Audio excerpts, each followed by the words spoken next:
Here we go. All right, we're live. Welcome everybody to our finale episode of Shadows of Esteren. I do want to get our disclaimer off here before I make any inappropriate comments, because last time that didn't work out so well. So just FYI, obviously, due to the nature of role-playing games and how improvisational they can be, there may be some inappropriate jokes. There may be some themes that viewers might find upsetting or mature themes, if you will. So probably going to see some death this session, whether it's our characters or otherwise. We'll find out. Horror, lots of suspense. Pun intended, by the way, on that one.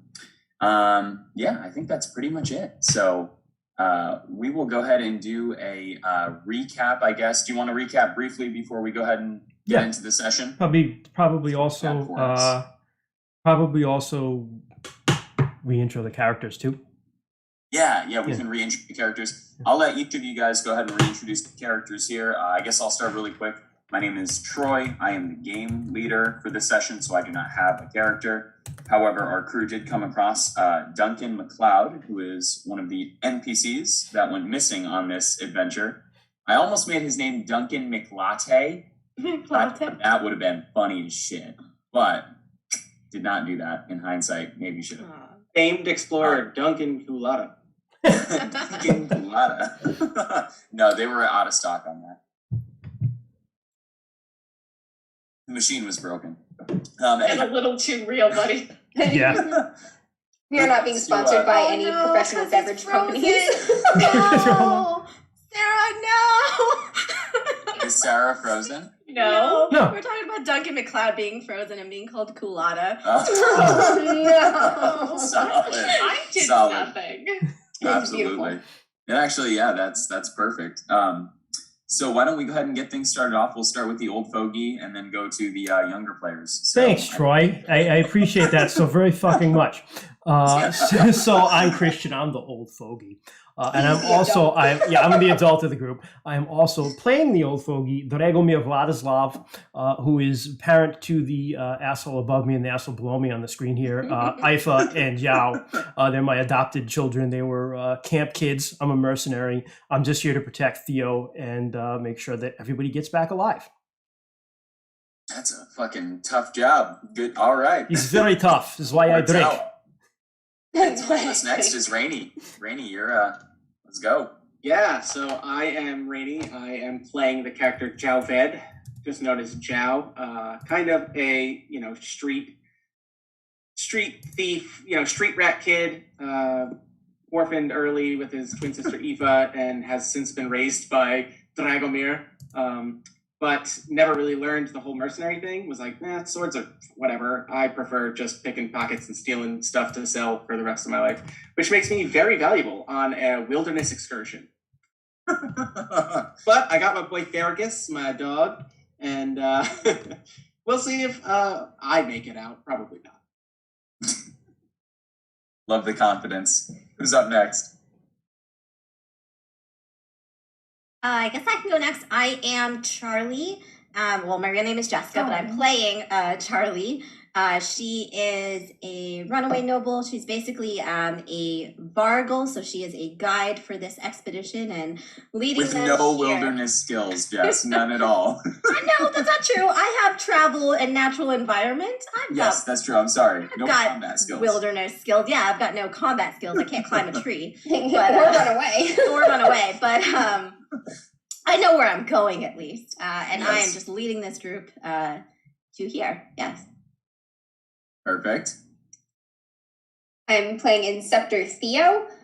He is a Magiantist, and he is one of the missing Magiantists on this expedition is a friend of his that they had been stationed together during a really rough time. So he is personally invested in finding Mason. But he's got a really, really soft heart for his line of work. And he gets caught up in his head a lot. And there's a lot of doubt and internal conflict here, which has already been taking a number on him with Duncan's predicament. That's why we're currently hauling Duncan's disabled body through this cave, so he won't die alone. But I'm sure that's gonna get a lot worse tonight. The moral quandary was real. Yeah. Oh God. I'm Sarah, and I'm the other half of the reason that we're carrying this mangled man through a cave. I am playing Aoife, the brawn of the operation, Zhao's twin sister. She is a hunter, always providing for her family, but there's not a lot going on up here. She means so well, but there's nothing here. What's There's the nothing. catchphase? Calm. Yeah, what's that great tagline? The pure of heart, dumb of ass. Yes. And despite Christian being the old fogey, I got the first curse word of the session, so fight me. You did. That is true. You did say that. It's true. It's gonna be like competition. We're just gonna start all of our games swearing. Now we're gonna be like, fuck. Got it. It's the first We're one. going live in 3. I'm sure there's a Twitch terms of service somewhere about that. No, I marked us It's as you for want adults, after so the we're first good. 5 seconds. Yeah. All right, so those are your characters, your brave, intrepid adventurers. We do have a few NPCs to look out for. So the 4 NPCs that this group is looking for on Carmine Chasm are Duncan MacLeod, who they did find in terrible condition. Bloody, leg is just shattered and mangled. He was on the verge of death, and thanks to some quick thinking by Theo, was revived to a critical state with time. We have for Mason, who is Theo's friend, Evelyn, who is a botanist for the Magiantus Guild, and lastly is Cerebos, who is supposedly dead. That is what Duncan said. He said he did not make it, so we'll see what happens there. Hi, thanks, Rainey. Sorry, we also telepathically communicate as well. So why don't we go ahead and pick things up where we left off? So you guys were descending down into Carmine Chasm. Wait. Theo, Carmine Chasm, we have a map for that. There we are. Boom. Yeah. Nice. yes, it's in kind of the northeast region of Rage, where it's real cold and there's not a whole lot around. Wow, that looks just like a huge pit. Yeah, and you guys are going in That's what we're going into. Okay. Just bears in the cruel, unforgiving environment. It's like the Grand Canyon, but with like strange red plants, right? Chasm. Yes, all the plants, trees, grass. Probably bears too. Everything is just this disturbing, like, blood red. I actually went out and bought some blood orange tequila mix tonight to commemorate. Nice. Twitch, don't sue us. I didn't say what brand. Despite the density of baby faces, we are all 21 plus here. Yes. Especially me. yes, I'm so- not twice. Lucky me. So yes, we are descending into Carmine Chasm. Theo is at the head of the improv stretcher that Duncan is on. Aoife is carrying the other half on the foot portion, and the other 3 of you are advancing down into the cavern. So, there. so there's light. They have those little fancy light lamps, right? Nebulars, Yes. So there are nebulars on the wall. However, Okay. none of them are lit or burning. So they're capable of lighting. You'd have to check. You also have a few torches left, because I know we use some to light the so fire. we I got like think. 3 torches left. Yeah. I think. Yeah. Yeah. That's fine. It's plenty, right? Everything's fine. Everything's fine. It's fine. Yeah. So, all right. So basically, we are going down into the dark. Oh yeah. Charlie, if you'll hold him for a sec, I can try to get the nebulars working. Oh, yeah, sure. I'll let Charlie just hold him so we don't have to put him down on this makeshift Shove it. Come here. stretcher. And I'll go over to like the nearest nebular too and try to see if there's fuel in it and if I can get it on. While she's doing that, Dragomir's gonna shove it. Come here, and kind of try to get him away from, especially our guest Duncan. This is going to slow us up. I don't know what I do not know what these people are thinking. This is bleeding hearts, clearly, very bleeding hearts. But I do not trust him. If Fergus doesn't trust him, I don't trust him. I believe Fergus has better sense than you. I trust Fergus. So that is why you let me keep him around. that is correct. So Sister and Ifa and I will go in the front to protect these people. You stay back. Just watch, because I do not trust him. Keep your eye on him, okay? Aoife's going to be carrying the injured idiot. No. We were hired to protect these people. She cannot protect anyone if she's carrying him. No, me, I'll have your back. I'll have your back as always. Meanwhile, who has not let go of her half of the stretcher and is helping Charlie and Theo balance the injured man. Yeah. So you can kind of set him down easily as Theo goes over to check on the nebular. Theo, go ahead and make me a brains check. Ding, ding, ding, ding. And I believe you have use artifact, don't you? I do. Yeah, I'll let you go ahead and use that. Get an extra +1. Yeah, a quick reminder of Esteren mechanics. Heck Unlike no, other... I rolled a natural 1. I exploded in my face. Natural 1. Oh yeah, started off strong. So lucky for you, typically when you do critically fail on a use artifact check, I have to determine based on a subsequent roll kind of what happens, like if it explodes and hurts you or whatever. But what happens instead is you're fumbling with it a little bit, can't quite figure out where the hell the switch is. Maybe it's like an older type of nebula you're not used to, or the design's not quite familiar. So you remove it from the little thing holding it into the wall, and you fumble with it and you try to catch it, and it falls and shatters on the ground. But there is no flux in it. You notice the flux container that was in it breaks open. It's like an empty little container vial area, and it's bone dry. It has no flux to give. So there's nothing to it. It gives. Oh my god. Timestamp that.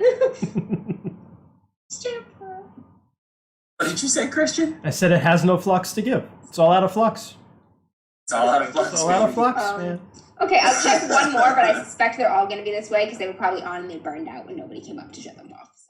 So that seems to be the case, but I will check one more just in case of due diligence. You continue down another 15 or 20 feet into the cave to the next one, and similarly, this one is also out of flux. All right. Luckily, I brought my own nebular, and I have flux for it, so I will turn that on, having found the others are empty. I'll tell everybody, it looks like they all burned out. We can use mine. And I will. What type of flux are you using for this nebular? Nebular uses any flux, I believe, and Yep. I am using... I have mineral and vegetal, and I have forgotten which one I bought for what. I believe vegetal is for my gauntlet, I think. I use whichever one is not for my gauntlet, because the nebula can burn any flux. Okay. Well, I'll leave it to you then. So do you want it to give off like a grayish light blue glow, or do you want it to give off like a deep kind of green glow? Those are your two options. I'm pretty sure it's the mineral. The mineral is the bluish Okay, one. so it's like a gray, very light blue glow that illuminates from this giant's tool and shines brightly out before you. Is anybody using a torch right now? And if so, who is using it? Keep in mind your trek is going to be, Duncan, estimated about 4 to 6 hours each way. Yeesh. I am not going to use a torch because I'm going to have my sword and my shield ready. So I gotta kill stuff. I'll have the torch up for the front line. I'll be like right behind Dragomir. And No, I want you in back. I'm behind you though. Keep an eye on Skippy. I honestly would not mind if we just leave that man.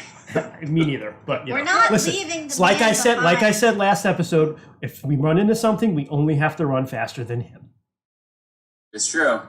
We're not leaving the man behind. Unless what we're gonna. You're not leaving a man behind. We will. Okay. I might leave a man behind, as long as I get these two with me. Okay, he can stand in the middle. We'll be right behind him, so he can keep an eye out. Yeah, that was kind of my plan. Was I'm going to stand behind the front line and in front of the stretcher crew, so that Very way good. I'm kind of illuminating everyone. Very good, very good.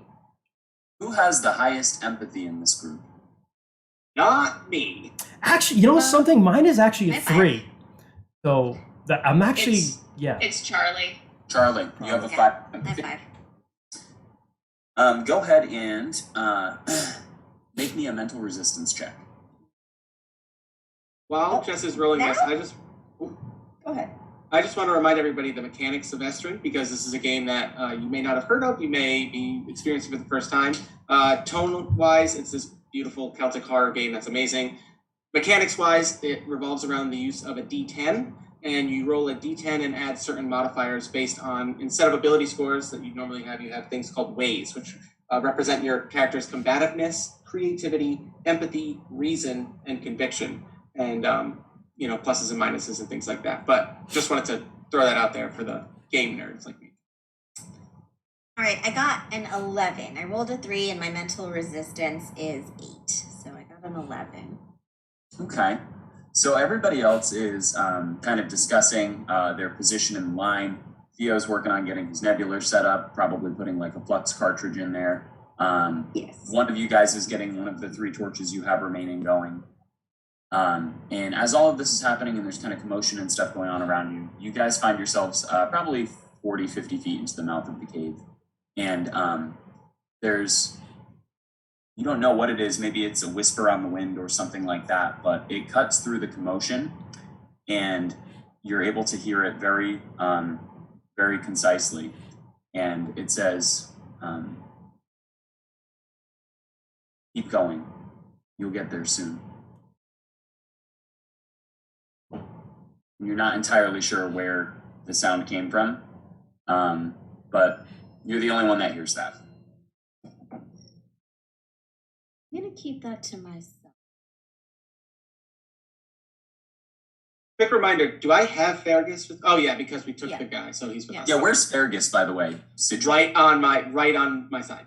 Like, okay. Basically touching me. And you're right behind Dragomir, or are you more towards the back? I'm with Dragomir and Aoife if she's on the front lines with him. No? Aoife is helping to carry the stretcher because she's buff and good heart. Aoife. All right. And also, Theo is so small and needs a little help. Not that small, I'm just sweet. I do want to say then that if I am only behind Dragomir as our first line of defense, in one hand I have the torch, which I'm doing my best to illuminate forward. Sure. If behind me they're struggling to keep up, Zhao is probably a little bit of a dick about it and is like, keep up or whatever.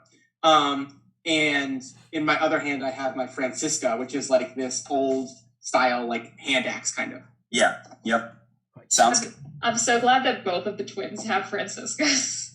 Nice. I actually was gonna say, like, given Zhao's style, this doesn't seem like a weapon for him, so I kind of like in my head canon was like, he definitely just got this from Aoife, and she was like, learn a real weapon. You know what I mean? Like, you carry these little daggers, learn a real. Yeah. Nice. So wait, so Troy, did I hear this kind of in my head, or was this like a whispered on the wind? You're not sure exactly. Okay. Yeah. Yep, you're not sure, but it cut through the commotion. It was very direct. It sounded like it was in your head, but like it almost seems like it came on like the breeze coming from in the cave somewhere. So okay. So I mean you do know based on your travels as a Vargal, that Carmine Chasm is, like I said, it's a place that is shrouded in mystery. There are many tales of it being haunted by spirits long dead.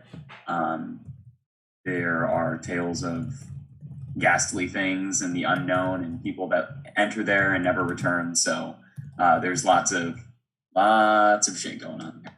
Yeah, Charlie's gonna keep that to herself, but she's definitely gonna be looking around. Okay. Theo, since you're carrying the front of the stretcher, do you have your nebular like in like a pack, or like do you like? Oh, I think Charlie took over. Charlie took over carrying the stretcher with Aoife. Yeah. Okay. So I'll carry the nebular, but I'll tell Charlie, like, if you need me to switch out, just let me know. Okay, Aoife, you just be ready if we run into anything, okay? Yeah, I know. All right, so I've got my chainmail coif already. I have a small steel shield that's like beaten and battered to hell. I just have in one arm, and I'm going to draw my scimitar basically out. And all right, then let's do this. I will lead the way down. So the torchlight kind of mingles with the light from the nebular. They kind of meet in the middle, and It's very bright in the middle of your group, but the nebula extends further back from the rear. The torchlight provides the furthest illumination out towards the front. And you make your way into this kind of crevice, and it's not very long at all before it becomes a little bit more difficult going. There are certain parts where you guys have to duck down in order to get through. There are other parts that open up fairly wide, where you can easily fit 3 or 4 of you at the same time. So it looks like, at least initially, they followed not a man-made like entry into this area. You follow this for probably 30-ish minutes or so, and the path that you are following opens up to a much wider area. And in here, you could probably say that this room is maybe 25 feet wide and probably equally tall. It opens up quite a bit. In this large room, there is a lot of lichen kind of hanging from the walls, growing from the walls. You hear the sound of droplets of water somewhere in the distance. And the whole entire chamber smells of earth, like almost like dirt and leaves and that kind of stuff. But there's also just like a little bit of an undertone of a metallic, like coppery smell that you get from the air. As you enter this room, whoever's in the front, I will let you. Actually, you know what? Screw it. Everybody make a check for me. A what check? Perception. Perception. Ooh. 11. Also 11. I forgot to pick up my 9. D10. Wearing glasses for a reason. Yeah, I'm using a dice roller, Rainy. It's not the same. 10. 12 for Joe. Man, you guys are fucking observant. Theo's very distracted. He keeps like checking on Duncan. Like Theo's probably like making sure Duncan's color is not changing too much. Like looking at the rocks and the strata, the substrata that we're in. Even if it's not a city street, Jao knows how to read a room. Like he walked in here and went, my thief senses are tingling. Like I'm in danger. So who got the highest check? I got a 12. Yeah. You get a 12? Okay. Hissed with a 12. And then between Charlie, Aoife, and Theo, who got the highest check? Aoife. I got an 11. 9. Okay. So Zhao, when you guys walk into this room, you get that initial smell. I don't know if you've spent any sort of time underground, so you don't really know what to make of it. You're not sure if this is how it's supposed to smell or if it's strange or whatnot. But you notice in here there are several nebulas that are kind of throughout the room. You look around and you see adjacent to you on the other side of the wall, there is a hallway that kind of starts going down, and it starts to descend a little bit more quickly. You can see that from the entrance of that hall. It's the only exit from this room aside from where you just came in. Amber, you said you were kind of trying to monitor. Duncan's vitals and check his skin and make sure he's still breathing. There's no change in his breathing. That his color is not noticeably changing. Like that, I'm not seeing blood seep through anywhere. Things like that. So you've noticed a couple of things. You've noticed, number one, that his eyes have pretty much stayed closed. You don't recall his eyes being open since you guys have descended into the cave. He also, his skin color appears to be getting a little bit better. He appears to have some color coming back into his skin. There's another thing that you noticed as well, which is he's been very quiet, but Aoife noticed this as well because you had a pretty high perception roll. You keep hearing keeps cracking his knuckles and his neck and stuff like that as you guys are descending down. He's just quiet. Ooh. He keeps cracking his knuckles and all that stuff.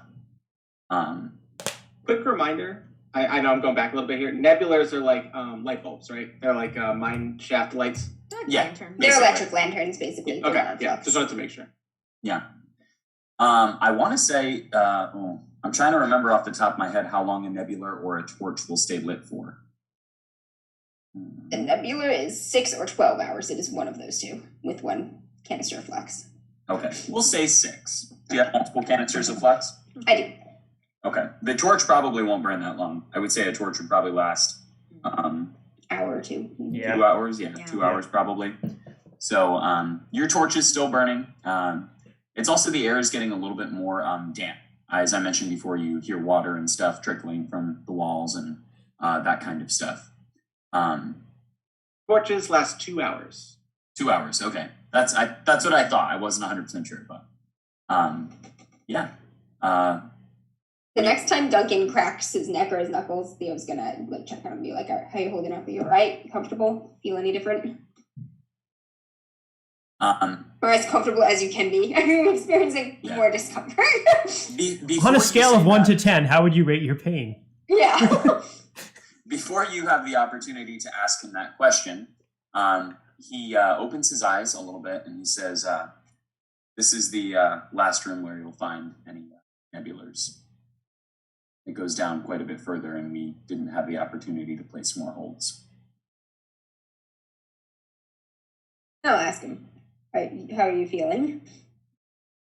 He waits a minute and he takes a deep breath in, and he says, "I do feel as if my energy is coming back to me a little bit.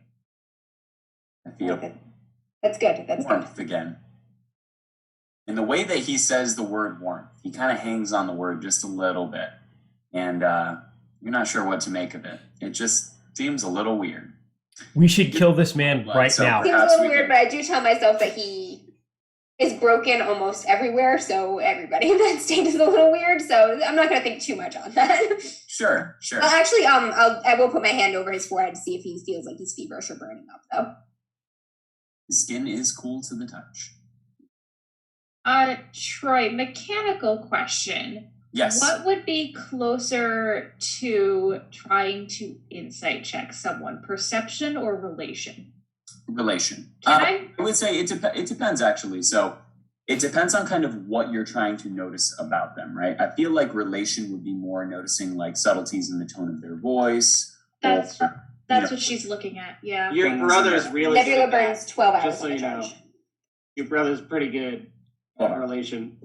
Eva's not too bad, actually, and she doesn't want to say anything. She just kind of wants to try and get in on what Duncan's exactly saying without interrupting his conversation with Theo and making herself look suspicious. Sure. Yeah, you can go ahead and make a relation check if you'd like. Oh, that's really good. That's a 15. I rolled a 9. Sure. Yeah. So, So with that roll, I would say you noticed a couple things. So number one, according to what little interaction you've had with Duncan before, the most prominent thing that you notice is there doesn't appear to be any sort of grimace of pain in his voice anymore. He was in deep distress and pain, and that was very evident in his voice. It appears that that's gone, and it's almost like it's like he maybe sat down for a glass of red wine by a fireplace and started relaxing, and that's kind of almost the tone that you got out of at least the word warmth. You're not sure about the entire sentiment, but he said he appears to be feeling a bit better with every minute that goes by. He says maybe these analgesics or this... Yeah, that would be all the morphine we spread all over. he says maybe the analgesics or this Magiant's stuff you used is doing its work, and I appreciate that. I'm actually pretty pissed I wasted my energy. Those are my Vicodin. Yeah, right. Those are Joust drugs, bro. Joust shared his drugs. You guys are now in this large room. There are quite a few extra nebulars in this room. I know Duncan did say this is the last opportunity that you'll have to see any, like along the walls or anything like that.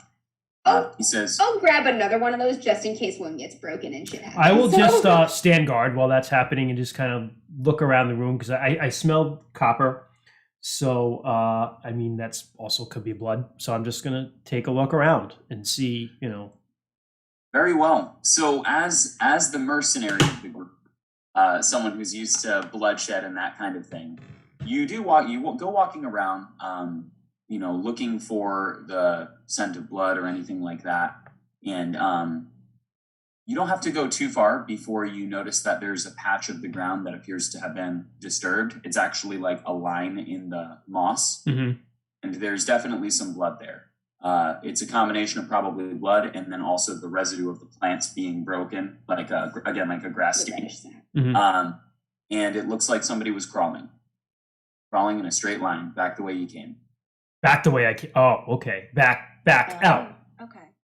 Oh, this was Duncan, probably. Probably. Maybe we could or Adelaide, literally maybe. ask the man. Is this Well, from like you? he's gonna remember, Revenue like, somehow? yes, I crawled over this exact thing of moss. And He's like, I'm in delirious pain and on morphine, but I remember that I crawled over this. You know what? Yeah, it's probably should ask him anyway. Yeah, Duncan. That does not sound like Dragomir. He's like, yes. Did you fuck? Did you? I want to ask you about I want to ask you about this blood. Did you crawl? Is this your blood here? I never drink it, but is it yours? He's like, aye, that's me. I crawled up here on my hands. Okay. He's like, I lost consciousness down here. I'm not sure how long. But when I came to, I realized I still had a ways to go and needed to get out. So I kept crawling. Understood. Is better is your blood and not anyone else's, yes? Yes, of course. Yes. Duncan, did you notice any signs of any wildlife or anything down here at any point? Should we be watching for anything bats? It's kind of hard to reach, so I don't suspect, but... He says, the occasional rat, lizard, maybe something like that in the couple weeks we've been here. Animals aren't a very common occurrence, honestly. I think they have enough wits about them to stay away from these kinds of places.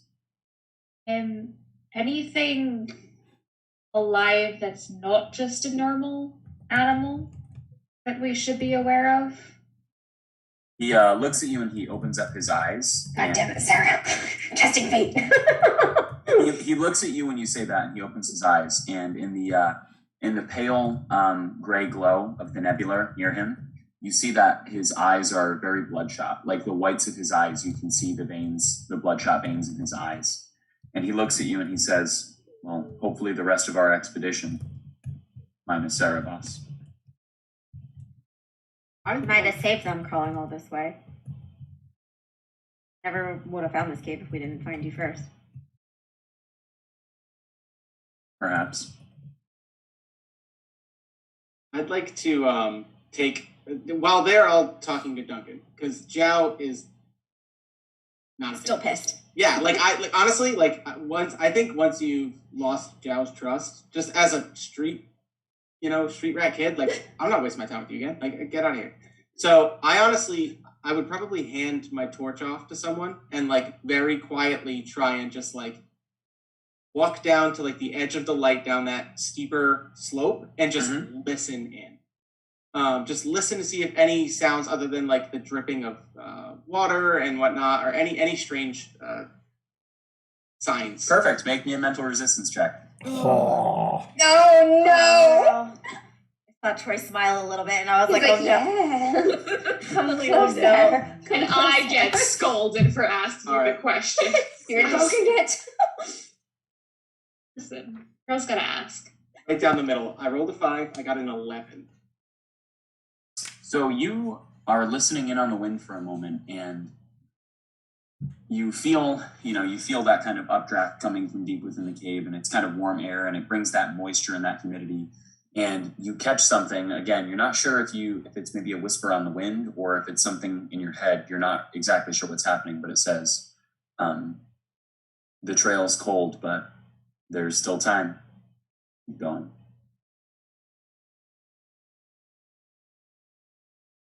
I heard a voice. There's a voice coming from down. What? A voice told me we're close. You heard it too? You heard the voice. Something. This. I'm just gonna take a big swig out of the special, Butterskin. You heard it too. Duncan cracks his hands. What did it say? It said that the trails run cold, but if we hurry, we might be able to do something. It said the trail has gone cold. Yeah, the trail. Oh. I thought you said the betrayal. I was like, that's fucking fresh and hot and ready, baby. Oh yeah, the trails run cold, and I say, I don't think we need to bring this man down any further. It gets steeper over here. He's looking better. We need speed. We need to get down there before anyone else dies. I agree. This man is safe here. He's feeling warmer. His color is coming back. He cannot go anywhere here. We need to move to save the others. Theo's just like thinking that's a very weird thing for a survivor to say. So probably wasn't actually said. He's like, kind of wish I had a canary at this point. Like noxious gas getting to people. That's what he's thinking. I was looking at it, I was like, oh no. Fergus looks okay. I mean, Fergus hasn't had any sort of weird changes in behavior. True, and he is lower than. Does Duncan know how much further from here? You guys have been traveling for about 45 minutes, so we have a long way to go. We got about 4 hours left. This is how much this man is slowing us down. And like Jao would say that. This man is slowing us down to a dangerous degree. Also has useful information. Might also be the only. Javed is not always right, but this time he is. He says, you there, young man. He says the tunnels snake up ahead. There's quite a few different paths. It's fairly easy to get lost if you don't know where you're going. It's taken us quite some time to map out these tunnels in our minds. Fair. And you've gone down all of the tunnels, or have you stuck to a few? He says, well, I don't know about every single tunnel, but I do know how to get to where Mason fell and where the accident happened. Well, that is the useful information we need from you. Otherwise, why are you waiting for us to prompt you? Do you want us to save your expedition crew or not? Let's go. He says, very well, lead the way and I'll show you. How about you tell us? Javid, he's not slowing us down that much. I beg to differ. Watch how much faster I walk without carrying a man. You're not the one stout ahead. You're not the one carrying a man, Joe. All right, Eva, how about you walk 50 feet and see how long it takes you to do so, and then grab that man and walk 50 feet and see how long it takes you to do so. If I walk 50 feet blind, I'm going to run into a wall or get myself lost. I'd rather go with someone who knows where they're going, Joe. I don't even know. A lot more time if we take a wrong turn. Yeah. Okay, we will listen. He does say this too. Did he make any maps? He said that they've mapped this out only in their heads? In their heads. In their minds. That's real fucking useful for an expedition leader. We can waste time arguing, or we can just keep going. I'm gonna go over to Aoife and ask her, like, do you mind if I tie the extra nebula to your pack? I feel like you're not very likely to fall. Oh yeah, no, go for it. Aoife, who's also like almost 6 feet tall. Yeah, I'm gonna strap that onto the outside of her pack, good, and leave that there. Spare nebula in case I drop it. I won't fall either. How about you give one of those to each of us? I mean, I can get a third one if you like. I'm not gonna lie, I've dropped a lot of nebulas in my time. Do you have enough flux for all of us? If we all grab some, do you have enough flux that we can make these work? We should not use more than one at a time, just in case we're down here longer than we think. But I do. Well, we've been down here longer than I've wanted, and my torch is already running low. Or it's actually for 12 hours. It's actually already gone. We've walked. Oh no, 45 minutes. Yeah, barely we have barely even come down here. Yeah, let's use them one at a time. Makes sense. So Duncan also says that he's not sure how badly the explosion has impacted the integrity of the tunnels. If the way to Mason and the rest of the group is not clear, you may need another way around, is what he says, basically. Yeah, and from here on out, Charlie's going to be kind of paying attention to the structures to see if there's any instability or things like that. Sure, make me a natural environment check. Based on her reading of the world and not on actual knowledge. And does anybody have like chalk or anything to mark walls? Ooh, yeah. Ooh. You could always smear some lichen on the walls. No, but I have a pickaxe, and we can. Oh yeah, just score the wall. Score the walls. Yes. All right. Yeah, good idea. Yeah, I will do that every. It's like the thieves. It's like it's like not thieves' can't, like hobo symbols. Like, Right, yeah. Giles got that idea where he's just like, Right. We're gonna mark our way in and out. Yeah, Hansel I'd and be doing Gretel. the same if I wasn't carrying him. But Yeah, I'll What just. did you do on your check? 13. Charlie, 13? Yes. Yeah, so I mean, you kind of have a general idea of what to look for. You probably haven't spent a ton of time underground, but you've probably read a little bit about it from your Bargle book. mentor's book. Yes. So a couple things you're looking for. You're looking for like large, cracks in the walls and those kind of things. Unstable ground, Disturbed dust and things chunks on of the floor. rocks and stuff. Yeah, stuff like that. So, so you're keeping an eye out for that as you're moving forward. You advance. All right. You He's got coming some with us. nebulars from this room. Yeah, I'll take 2. I'll put one on Eva's pack and I'll put one on Charlie's pack just in case I drop this nebula. I've dropped several when I was training. So I'm like, I am the guy who drops the flashlight. I know this. Oh, no. Let's keep going. Do you also give us a flux?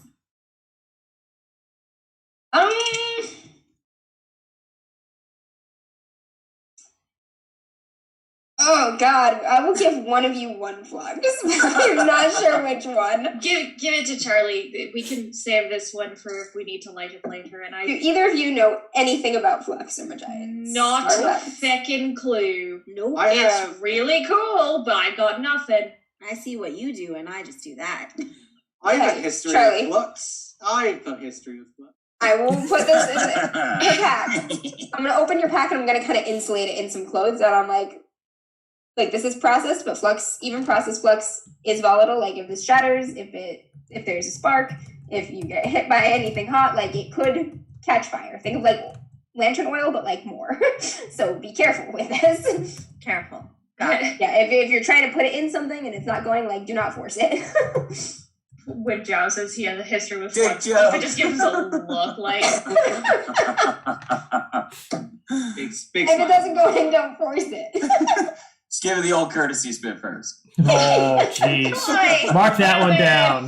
Why? Welcome to the after dark portion of our show. That's right, baby. Oh, secret tunnels. People are gonna think we're so Secret dirty people. Okay. Okay, that was Speaking a of secret flux I tunnels. gave her. Yeah, okay, got it. Got the thing, got the flux. Careful, That's- don't crush it. Gentle. Gentle. All right. I'll give Duncan a little bit of water, and then we will continue on. Okay. You guys continue on down through the other end of this large room, and you do notice that, like I said, the descent gets a little bit steeper. There's definitely certain points where you guys have to slow down quite a bit to maneuver Duncan and his make. Got you. As much as I hate to admit that Zhao was right on this one, like this particular part anyways, he definitely was right. I mean, we knew this. You have to like sit on your butt and slide down a little bit, maybe like 6 or 7 feet. Somebody has to hold, somebody has to go down and then pass. Hey, listen, Duncan's in the luge. Just let him just let him go. One man bobsled. The illusion, Duncan. Can you go? Just hits and flops over. Hey, and I'm like, he's lived this long. He'll be fine. He's like a crash test dummy. I Who walk has up a to very Draco who has a Bear. very high reason? Who's got the highest reason? Probably you, Theo. Not me. Yes. Yeah. 5. Okay, I'm going to say that Theo and you, Zhao, both have this thought along similar lines. There's a couple points that are pretty difficult to navigate with all fours, and both of you are like, man, how the fuck did Duncan crawl up this on his hands, like, and maybe with one leg, perhaps, right? His other leg appeared to be okay, but you're like, this would be a little tough to crawl up on all fours. But then, Theo, you probably chalk up to like, well, he's like a world-class mountaineer. Like he's Adrenaline too. climber, the adrenaline was pumping.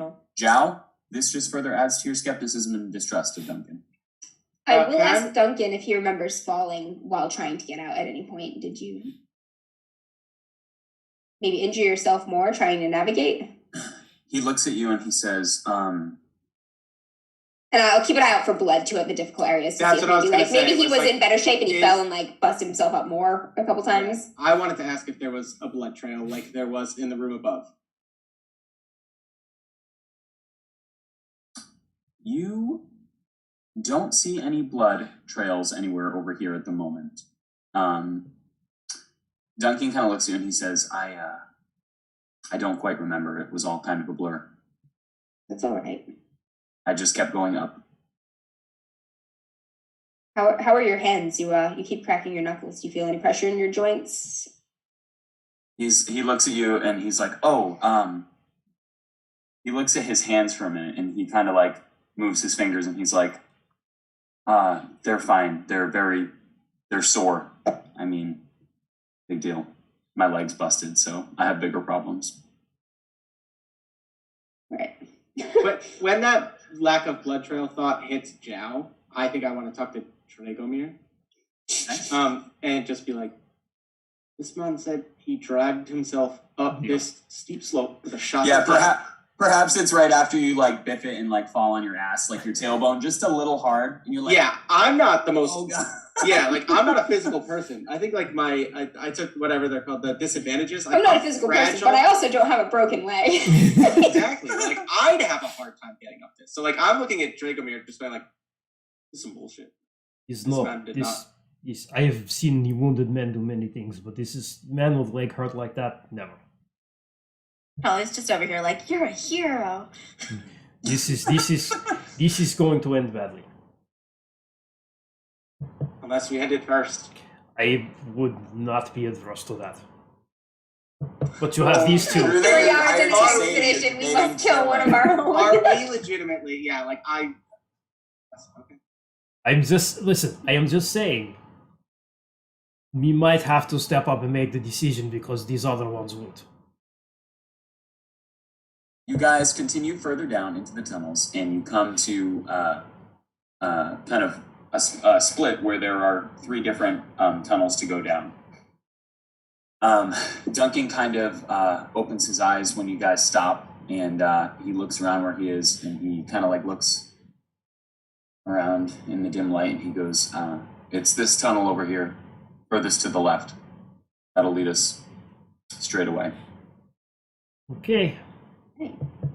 Whatever you say, Mr. Tough Guy. Any structural problems, blood trails, anything like that? You do see some blood over here in this area. You notice, however, that it's not the same as it was. It doesn't appear to be like a drag anymore. It's in like splotches, like someone was almost hobbling or like jumping along. You do notice that the wall has some of the ferns and stuff on the wall have been smeared and rubbed recently, almost as if someone was trying to brace on the wall, moving along. You probably mark off the wall, this tunnel, right? Yep. Every whatever, 15, 25, meters or so. Also, I'll just whack a, chunk out of the wall with the pickaxe just to make sure that we have, chip. That's how Dragomir is getting his anger out, is just slamming into the I'm like, we're carrying this idiot! Nothing. That's a long. I'm going to say, as you do that, you hear that sound kind of echo down into the depths of Carmine Chasm. I know what bumbles do. Bumbles bounce. Okay. Jesus. Duncan bounces. You continue probably 30 or so feet, and you hear a slight like rumble in the earth. You feel it shake just a little bit underneath your feet. Oh shit. Pause for a moment. Can I kind of gather what that was? Whether that was like a tiny earthquake, a cave-in, avalanche? Yes, something like that probably. Okay, that's a lot. I'm saying that's what you know. Yes, Okay. all of those. It would be absolutely impossible for you to discern which of those precisely it is. That is fair. It's Some sort of probably one of geographical those. distress. Movement beneath the earth, yes. Okay. You continue on probably 15 feet or so, round a bend, and there is a large collapse of rocks and debris that is completely sealing off this path. It's not what you just heard, by the way. Right. Okay. Well, shit. Duncan, is this where Mason here? Or were you further back? Duncan looks at you and he says, fuck. He says, we were much deeper in the cave. He says, this way won't do. Did you come through this way? Has this collapsed since you got out, do you think? He says, yes, this is the way that I came up. It must have collapsed recently. It's okay. We'll get down there. There's another way. How much further? Sorry, let me get my voice in. Ready? How much further down was it that you had to go before the previous collapse? He looks at you and he says, it's funny, time down here, it's tough to keep track of, but I would say we're maybe halfway. Sure, time is difficult, but what about distance? You're a fucking expedition leader. You're a professional at this. Can we talk about descents? Have you left any marks? Have you done anything? Says, well, if this trail was open, we could follow my blood. I'm about to spill more of it, and we could follow it back up. Jow! More like Jow. Fuck this man! I don't understand why you're trying to save him. We have 3 other people to save. Jow. Could be anywhere. This man might be the only man we can save. He's also the one who knows the way. You the way he knew is now blocked. Collapsed, and he said there's a way we can go around him. Jow, I do want to point out something that you feel, okay? You notice this. It's something that you notice kind of after this little interaction here. You're obviously getting very frustrated with this man and with the situation in general. You notice that your face gets kind of flush as the blood rushes to your face. Your respirations probably quicken a little bit. Your heart starts to race. Your pulse pounds a little stronger. And you hear that beating of your heart inside of your ears and inside of your head. And it's just... And it's just echoing in your head right now. You like a drum in the deep? Just rage, yeah. Like doom, drums in the deep? The slight taste of, when you run really hard and you have that like metallic-y, like coppery... rawness in your throat. Yeah, you kind of feel that just a little bit. Duncan says, the tunnel off to the right will take us there. All right, let's head that way. Okay. So we've gone down the tunnel to the left. Hold on, we've gone down the tunnel to the left. There's a tunnel in the middle, and there's a tunnel to the right that he's saying, okay, now we got to go this way? Yes. Vargas, you and I are going to walk 100, 200 feet down this central just to take a look, take a listen.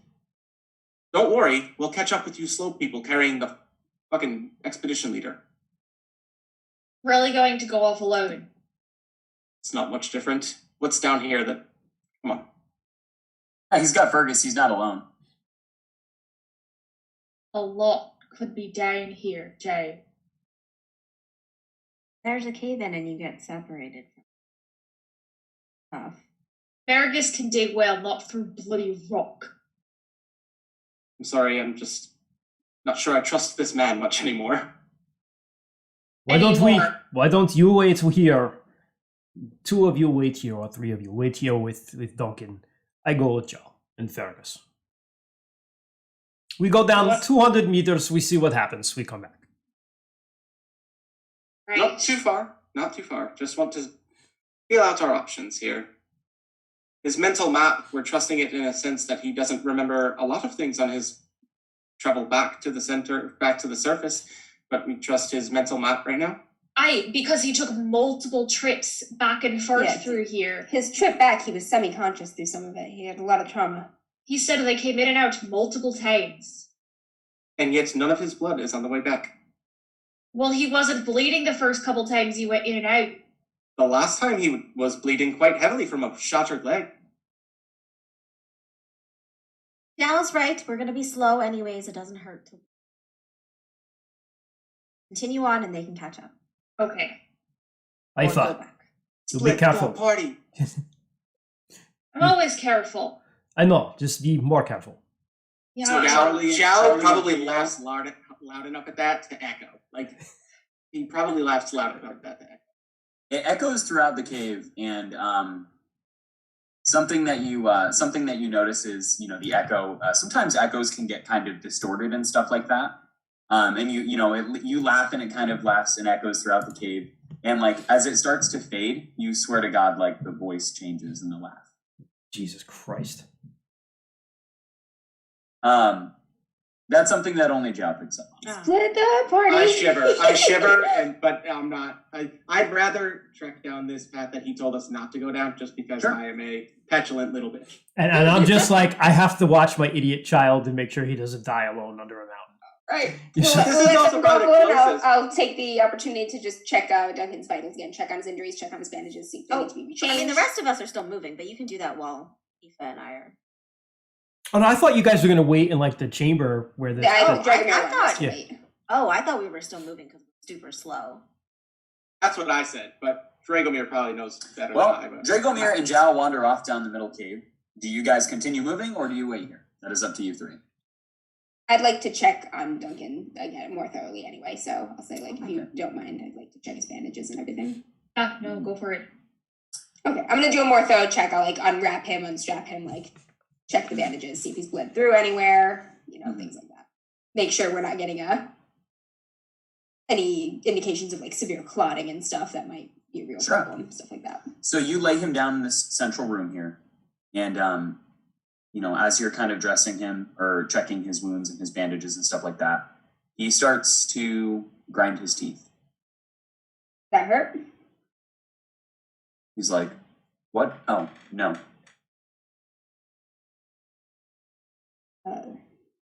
Charlie, you notice something else as Theo's kind of checking him out and stuff like that. His hand is kind of off of the little makeshift stretcher that you've made, and his fingers are kind of just like, almost like you would comb through somebody's hair, just gently stroking the red moss that's on the ground. Make me a medicine check, Amber. Jow and Dragomir. You guys wander probably, you said, about 200 paces down this corridor in the middle.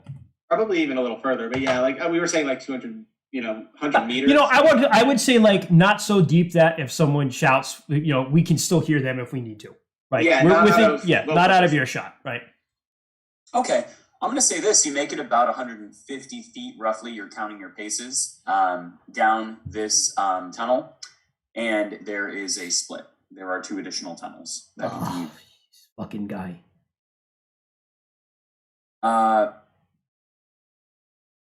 Jow, make me another mental resistance check. Sure. Picking on the weak. Troy has chosen the one to drive mad. Yep. I deserve it, but same exact roll in 11. Okay. This time, you are surprised again when you hear this voice in your head, and this time there's no doubt about it. It's not a voice you heard on the wind or something like that. There is something that is talking to you. You don't know if the person in the cave, you don't know if you're losing your mind, if it's maybe spirits in Carmine Chasm. You don't know what to believe, but it just says in your mind, it says, careful, don't wander too far down. You might not come back up.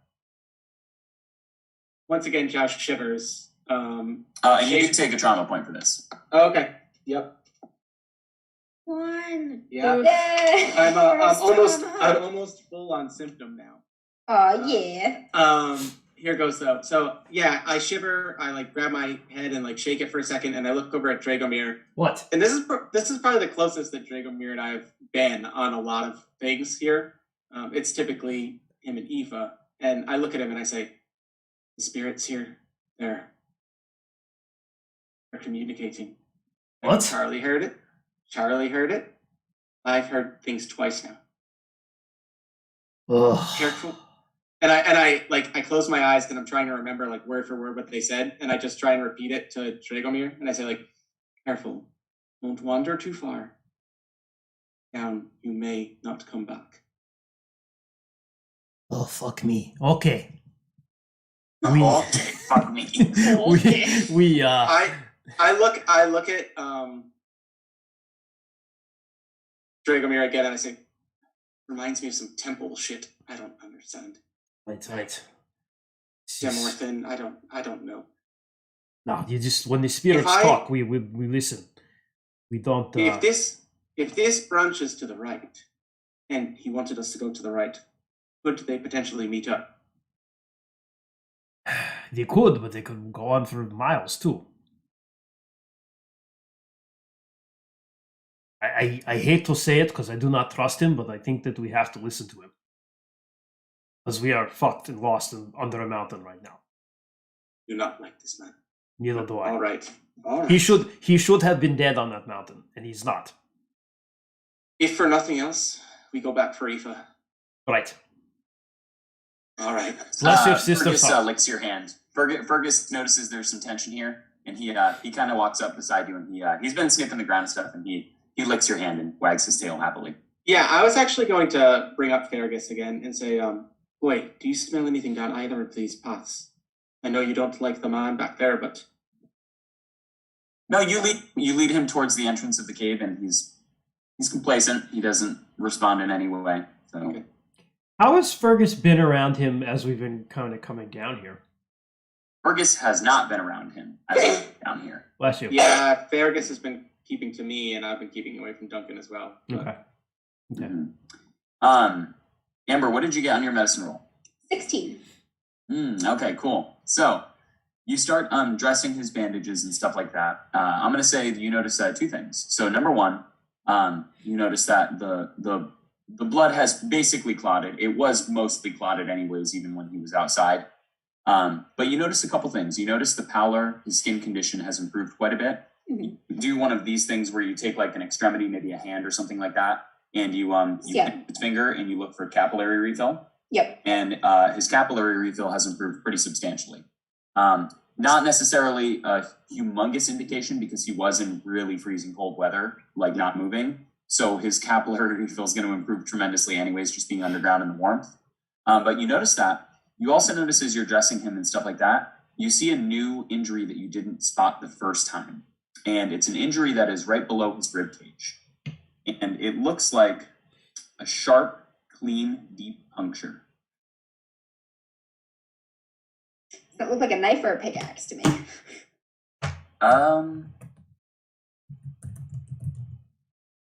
Looks more like a blade. Okay, that's the first I'm actually going to have some serious doubt here. I will not say anything. I'll just dress it like I would any of his other wounds. I'm not saying anything yet. I'm going to talk to Duncan while I'm doing this too. I'm going to say, I think Zhao's getting a little bit spooked down here. I don't think he's very used to environments like this, starting to play with his head a bit. Just talking to Duncan conversationally. Don't take anything he says too personally. He's just a little scared, I think. He says, as he should be. It's a scary place. Yeah. What, if you don't mind me asking, what exactly happened down there? What do you remember? And he says, well, I traveled down to resupply Sarah, Boss, and Duncan, Mason, and made my way just as normal. I decided I would stick around for a little bit and tell them about the upside and how the weather's been and just kind of give them some company. He says they were working with some equipment, some machinery down there. They were extracting flux from the plants, from the plant matter. And Mason started calling for help, and we ran over there, and the machine started smoking, and everything kind of went dark. There was a loud bang, and the next thing I remember, I woke up and I was pinned beneath the rocks in the earth. I heard Duncan calling from the other side of this large pile of rock. Mason. See him. I saw Mason. I heard Mason calling from the other side of this collapse. He said he couldn't get to me. He said he was pinned. And he told me that Sarah Boss was dead. So Mason said Sarah was dead. You didn't see him. I did not see him, no. Mason was confident in his assessment. And you don't remember Adeliane at all? He looks at you and he goes,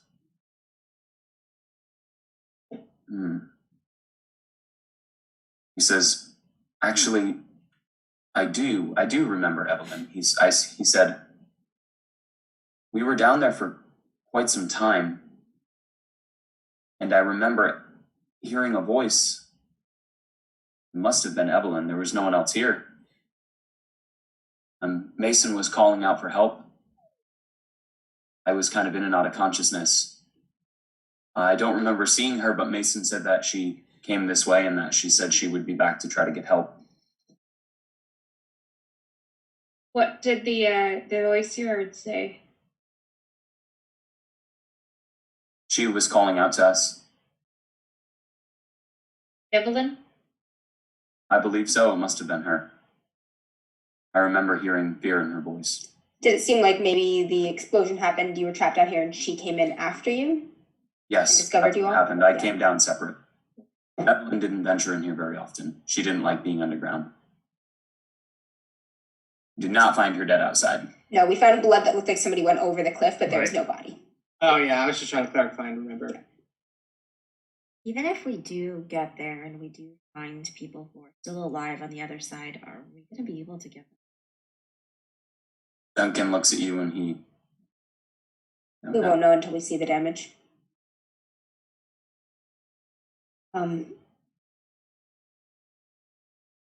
Is there a chance that you received any tonic before coming down, before crawling up here? Is there a chance Evelyn maybe gave you some or anything?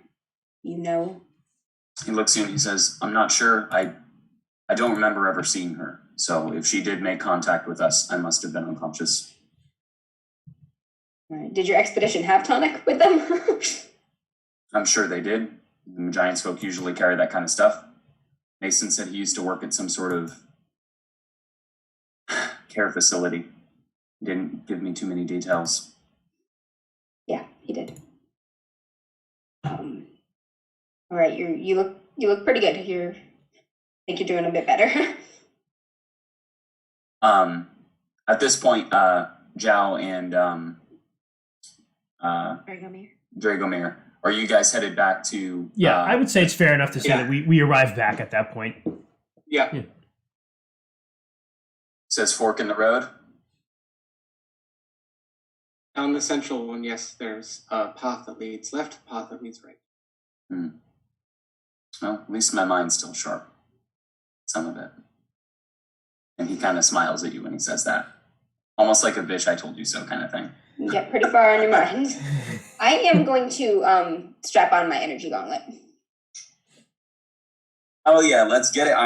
That knife wound made me a little nervous. Not to say anything, I'm just gonna put that on now. Also, our weapons out. Yeah. Also, is my torch out at this point? Yeah, your torch goes out. Sweet. Sweet. Got the fancy Giants light. We're okay. You've got 2 more torches as well, so. Yeah. Yeah. I'm gonna take. Do you want to light a torch right now? I have a couple torches too, I think. Yeah, I'll carry another one. That's fine. I'll give you one of mine because I have 3. I think as a group we had 6 torches, right? Yeah. Yeah, let's use another torch. Let's not use all of them though. Let's light a second nebula before we use all the torches, just in case we need fire for something. Okay. So you're reserving 1 more torch because you should have 2 torches left. Like, give me a little bit. You know what? No, we should reserve 2. Let's light another nebula. Okay. All right. That's fine. I'll supply the mineral flux from Charlie's bag. Okay. So they're burning at different times. One should go out several hours before the other at this point. Sure. That ghostly gray, pale blue hue illuminates down the red painted corridors. And I will disclaim to whoever I'm handing this nebula to again, try not to drop this, try not to bang it, try not to expose it to electricity or fire. It's not a torch. If you drop it on stone, it might not be okay. Got it. To whoever is taking this. Presume it's Never. I mean, I can carry it if everybody else is carrying other stuff, but yeah. I don't know if Theo would give it to me. No, he will. Okay. Yeah, I'll carry it. He doesn't hate you, he thinks you're scared. Or he's beginning to think you're right. Well, good. Concerned. Yeah. So you guys continue down the path that Duncan pointed out, and you make it another hour or so without any incident. It's pretty easy going. He directs you, to turn right when there's a split, turn left when there's another split. That's about it. Two bends in the roads that you've encountered going this way. You guys keep walking, and he says, "Fuck." He goes, "Well, I'm sorry to say this, but now it looks like it's your lucky day. I think y'all might have to leave me behind here for a little bit. This alternative route to where the collapse happened, there's a little bit of a vertical scale. You've got to go down. You'll need climbing gear. I won't be able to go down with you. Oh, I'm sure we could find a way to throw you down there. Joe. He kind of smiles at you. Gently with His spirits are returning to good form. Gently with the rope, of course. I mean, he's at least in better shape now. Yeah, he and did. you've I feel a also- lot less bad about him dying unsupervised. You also got a chance to kind of redress him and, care for him. And if anything, he's closer if we can get to him if he gets out. He says, it's not too far. It's just down this hall here. There should be some equipment. We established a ways back, some ropes that are left there. I would imagine they're still there. I haven't touched them since, but it was just a contingency in case we needed another way back up or around. All right. It'd be fine here. You guys are only maybe 30 minutes away. I'll work on Where getting the him collapse comfortable. happened. Is there any? Getting him up, move. make sure he has Let's some water, move. some food. Are there any twists and turns we have to know about? He says, once you get down below this area, there's going to be a small like narrow crevasse to the right. He says, you're going to want to go down there. There's a larger hallway that goes straight. He says, it leads to a dead end. Don't go that way. Take the right down there. It's a straight shot from there. Take Again, right into crevasse. It was Got a it. collapse, so I don't know. I haven't been down there since the collapse. Right. Okay. I guess this is where we depart ways. He says, thank you for saving my life, and I hope that you can save Mason, should he be down there still. We'll be back. Says, very well. I'm gonna I'm gonna work slowly getting him comfortable, hoping that everybody else will start to head down. I'll be like, I'll be there in a minute. I want a moment alone with Mason if I can engineer that. Sure. As long as everybody else is cool with it. I'm like, kid, Jal, let's go get this shit and get this over with. I look at Duncan and I just go, don't go crawling back out there. He laughs at you and he says, no promises. Actually, what I'm afraid of. Yeah, so the other four of you head down that hallway a little ways and give Theo a moment alone with Duncan. Yeah, You're Charlie just wants to take his hand and kind of give him a last squeeze of kind of respect and a nod of thanks and leave. Doing my last checks. All right. Something when you grab his hand. So you grab his hand, in respect, and tell him thank you for everything that you've done and stuff like that. And kind of as you're holding his hand, it's almost like you feel like he's checking your pulse a little bit. It's subtle, but like his finger is over your pulse and your wrist. And he looks at you and his eyes are very focused. Those blood red veins in the whites of his eyes have kind of intensified a little bit. And it's a very gruesome image in the very dim light of the gray nebular. And he says, I wouldn't have made it without you. Have a ways to get there and back, so there again soon. He says, I hope so. Jow. Yeah, she'll just give his hand a squeeze. Sure. Good fellow. And he only had probably 3 or 4 of his fingers on that one hand because Gotcha. Yep. timing. Yep. The old one. Yep. So the other 4 of you start heading down the hallway. Theo, you stay back and you're getting him comfortable. Maybe give him a little bit more water. You're kind of bundling him up to make sure he stays warm and stuff. And you lay him down in this little impromptu stretcher that you have. And when you do that, when you place him on the earth, you notice again, or you didn't notice this the first time, I guess, but his arm kind of slides off the stretcher. And again, with the lichen on the ground, he just kind of starts like rubbing his hands through the lichen on the ground, almost like he's like combing through fur or hair. And you notice, he had been grinding his jaw quite a bit. And when you look back up at his face or whatever, there's a little bit of blood that's dripping down his lip. and it looks like he maybe was chewing on his lip and it's bleeding. Okay, Mason. Couple things. Not Mason, Duncan. Oh yeah, okay, Duncan. Couple things. You with me? He's like, yeah, I'm with you. It You looks having some trouble concentrating and focusing right now. Are you hearing anything? Feeling anything? He says it's very, very hot, and he kind of like does one of these with like his gear, and you notice he's sweating a little bit. Okay. I'm going to be very honest with you for a moment. Two things. One, I think you've been exposed to a lot of the unique plant matter in this place, the lichen, the ferns. I think you've probably had some blood-to-blood contact with the fluids in the plants, and I think it's affecting you. He says, you think they're toxic, maybe? I think the strange properties have been interesting to Magiantists for a while. It's not exactly my field of study, but they do have some correlation with like mammalian life. I think they have some unknown ability to affect mammal biological systems. I think there's something going on with your eyes right now. It's definitely affecting your blood flow in some way. You're presenting some nervous movements and gestures. You keep touching the plants. Well, this is the first time you've seen him do this. And when I say you're touching the plants right now, you're cracking your knuckles a lot. It looks like you've bitten yourself.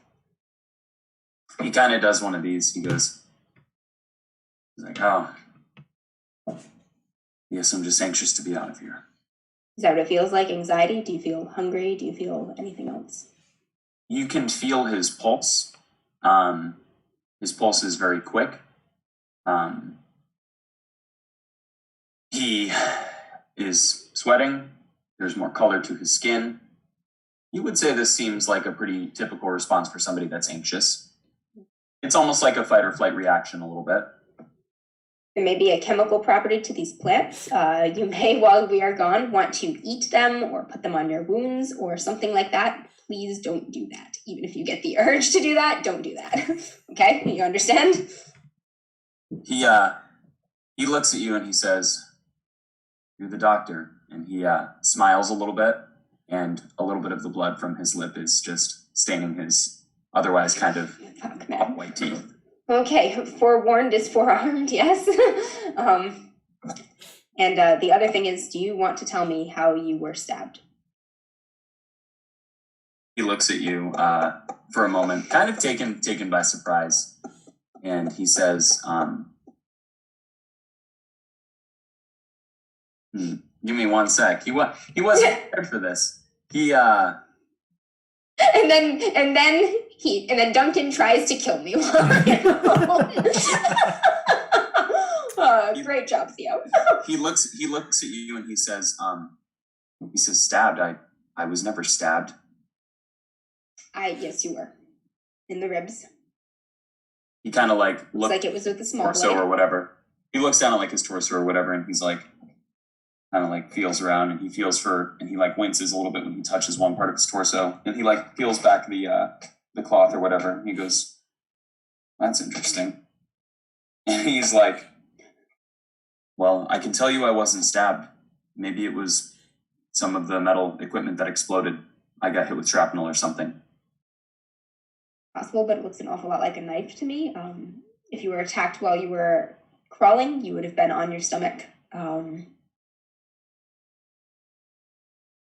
Were any of the other people in the expedition acting strangely at any point? Was there an argument before the explosion? Anything that may have indicated that there were tension among the group or that they were not all themselves? He looks at you and he says, "This is not that I can remember, no." Now, I would like to make a relation check to see if at any point I feel he is lying to me or being deceptive or anything like that. Fuck, man, natural 1. Total of 7. So I am going to say this. So there are many different types of biases that exist as far as like for information. And you had a particular experience at the last, maybe like it was at a residency or somewhere where you were training. It was one of those outposts. And there was an accident and there was equipment that exploded and somebody did take a large shrapnel wound. And it was a very clean, piercing wound. And when he said that, you kind of latched onto that idea. And you latched onto the credibility of that idea. And you're like, that checks out. That's probably actually a possibility. And then you start thinking to yourself, like, oh my God, was I just accusing this person of like being stabbed? Like, or like I was questioning him about his intentions, his motives and stuff like that. And you're like, you feel apologetic for how you were behaving. All right, After all, a dying man. All right. Give him another check, make sure he's all set. Be like, okay, remember what I said about the plants. It could be dangerous. Please try to not mess with them. Stay put. He looks at you and he says, very well. He says, be careful down there. It's a long way up. If you think you're going to go to sleep, I'm going to give him like a little strap of leather or something. Try to put this in your mouth. You're really biting on yourself when you're not paying attention. So if you're going to nap, put something in your mouth, all right? Okay.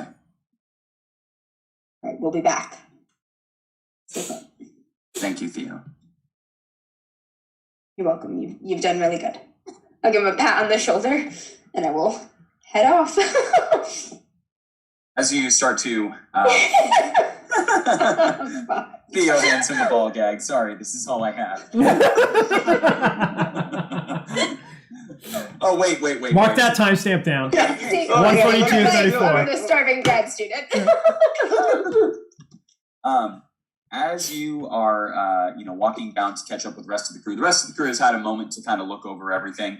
It's very rudimentary. There is a rope that has been tied very securely to a large stalagmite, and it basically just descends straight down to the floor. It's probably, you look over, it's probably 40 feet, maybe.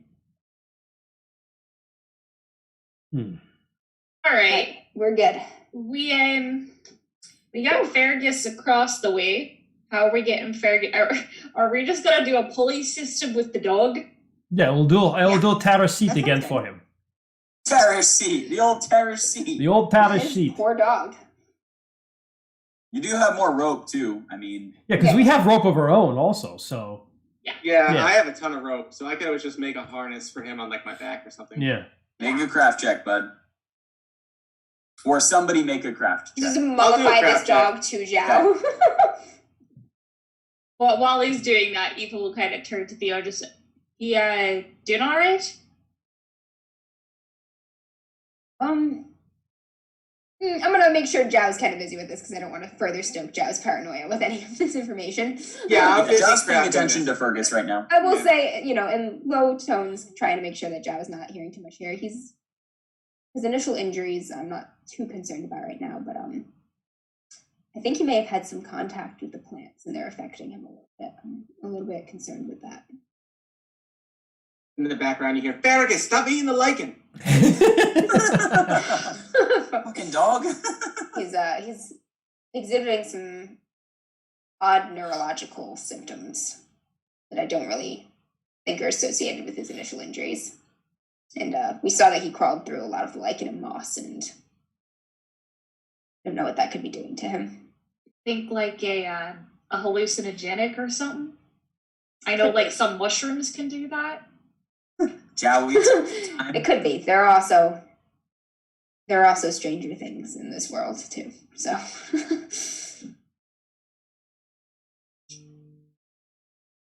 All right.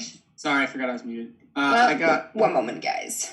You're good. What did you get on your check, Rainey? I got a 9 on my craft check. I will say this. So you go ahead and you make a harness, and per usual, Dragomir thinks that you're pretty much incompetent at everything. So he comes by to look at it, and he is fairly certain that it is not going to do the trick. You're not wrong. You see these nuts. These nuts are sloppy. You have sloppy nuts, boy. Not the nuts. Floppy knots. Sloppy knots. If only somebody had really good travel. Man. I have a decent I travel, have actually. you. Yeah, I have 7, man. I can. Yo, listen. Let me show you how to do this.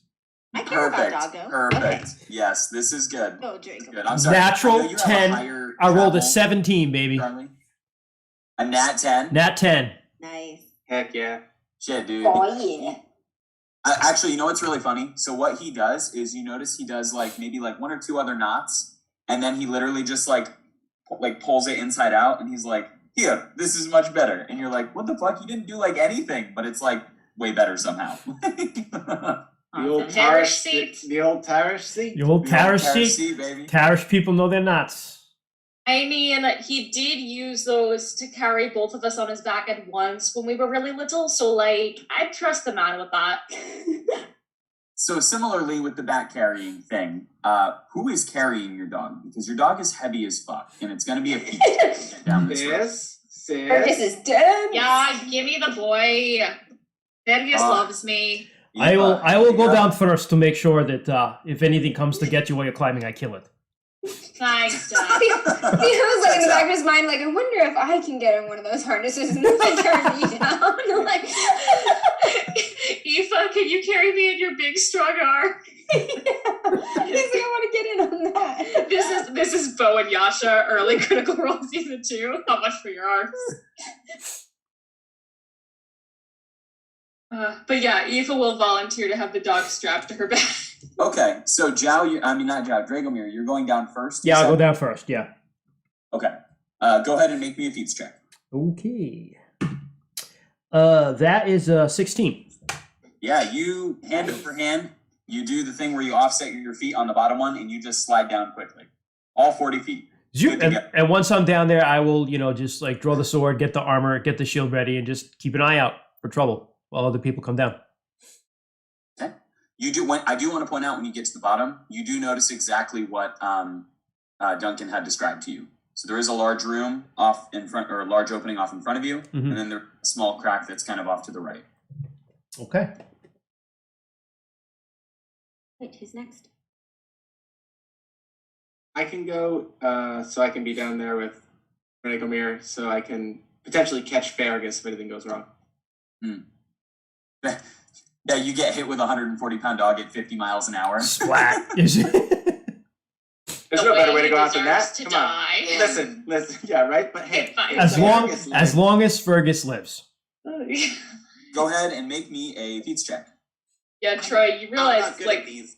you can't kill Fergus, or we're gonna lose all of our viewers. Yeah. Watch Fergus be the I know, as long as we survivor. don't kill the dog. Natty 10. That means one of us has to live long enough to get For him a on 14. this thing now. So He died right after we hoisted him back up. So you do, you actually watched how Dragomir went down, and you kind of do just like he does. In Dragomir, you have a moment where your ice-cold heart just melts just a little bit. I don't dislike Jow. You're like, He's that's just my boy, like but he you could would never ever tell him. he can do better, that's all. That Aladdin song, proud of your boy. When he gets down, I'll just Yeah. be like, I'll just give him like the nod, like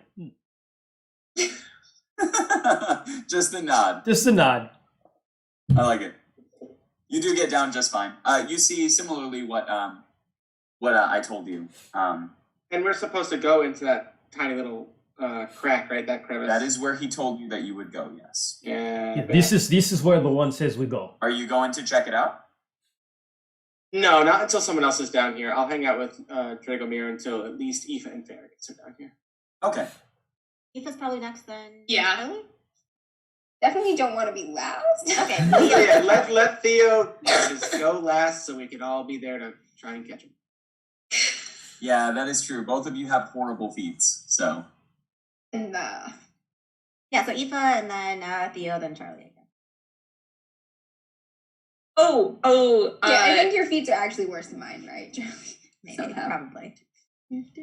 You set the right girl down with your dog. That's a 16. I rolled a 9. Nice. Solid.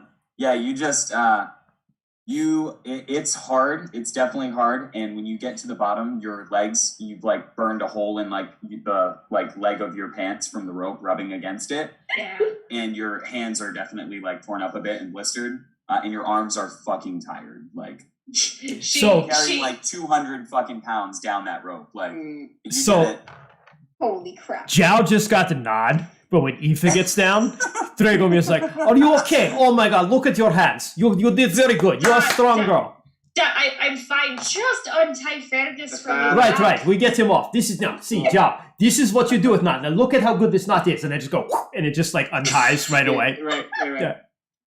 I felt good for all of like 3 seconds, and then Zhao's just back to being like, It doesn't even mean to be like showing him up all the time. It's just well, like the not- best part is he's not even mad at Aoife. Like he looks, he goes, "Thanks, sis." You know what I mean? But like he looks at Dragomir, and he's just like, "One day." Hey, the things I do for that dog. who is next? Charlie? Matt. Oh, fuck. All right, Charlie. Before you roll, by the way, just in case, worst case scenario, the way I'm going to do this is you can always spend a survival point to re-roll a roll. Did not die. Excellent. And you will have to take the subsequent roll even if it's lower, okay? In the event of falling, I'm going to kind of improv a rule here where somebody at the bottom can make a check, a feats check to try to catch you.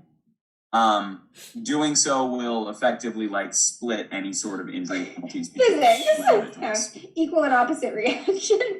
Just break your arms. Amazing. So go ahead, Charlie. Give me a roll. Does my agile apply? Yes, I'll give that to you for sure.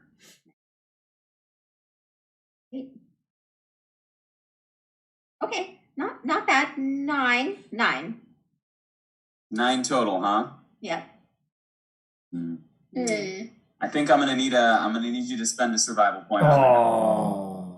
Okay. Oh. Oh no, and 9 didn't do it. I'm Cam? fucked. Yikes! What'd you roll, Jess? I rolled a 6.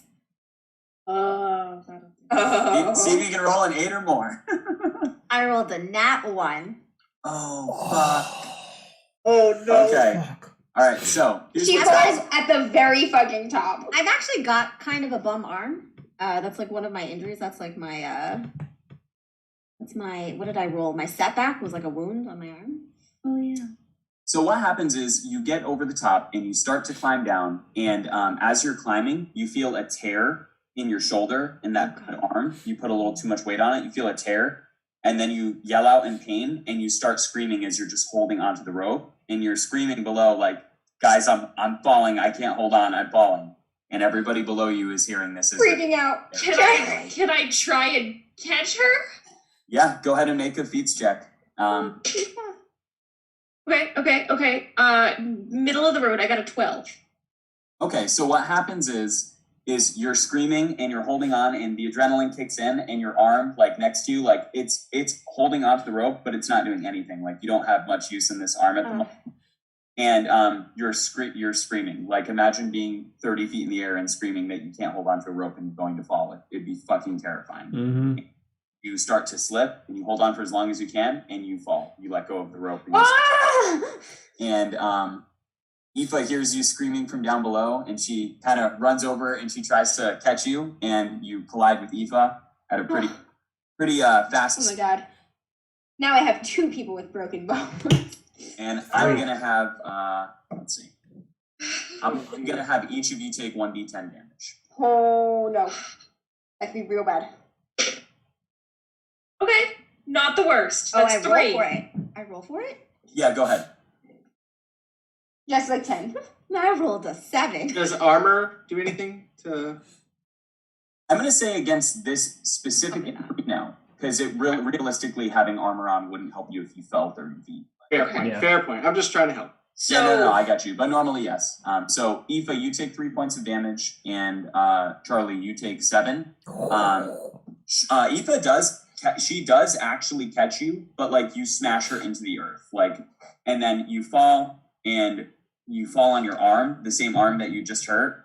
Like it takes the brunt of the weight, and you hear a crack as your shoulder collides with the earth. Oh. mechanically, Troy, can I just clarify? So that ticks off the first 3 Correct. under good? Yep. Yes. Okay. And You just hear fuck echo from on top. Where does stamina come into it, just from a mechanical standpoint? Stamina is usually test of endurance, healing, poison, things like Gotcha. that. Okay, just wanted to know if that was related.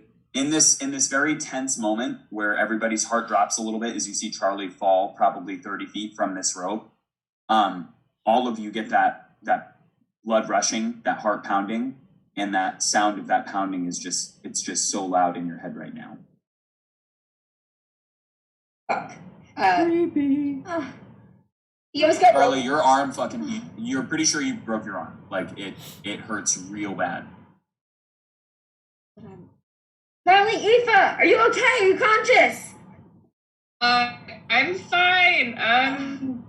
Charlie's just screaming. I guess she's conscious. Okay. You're good. Yeah.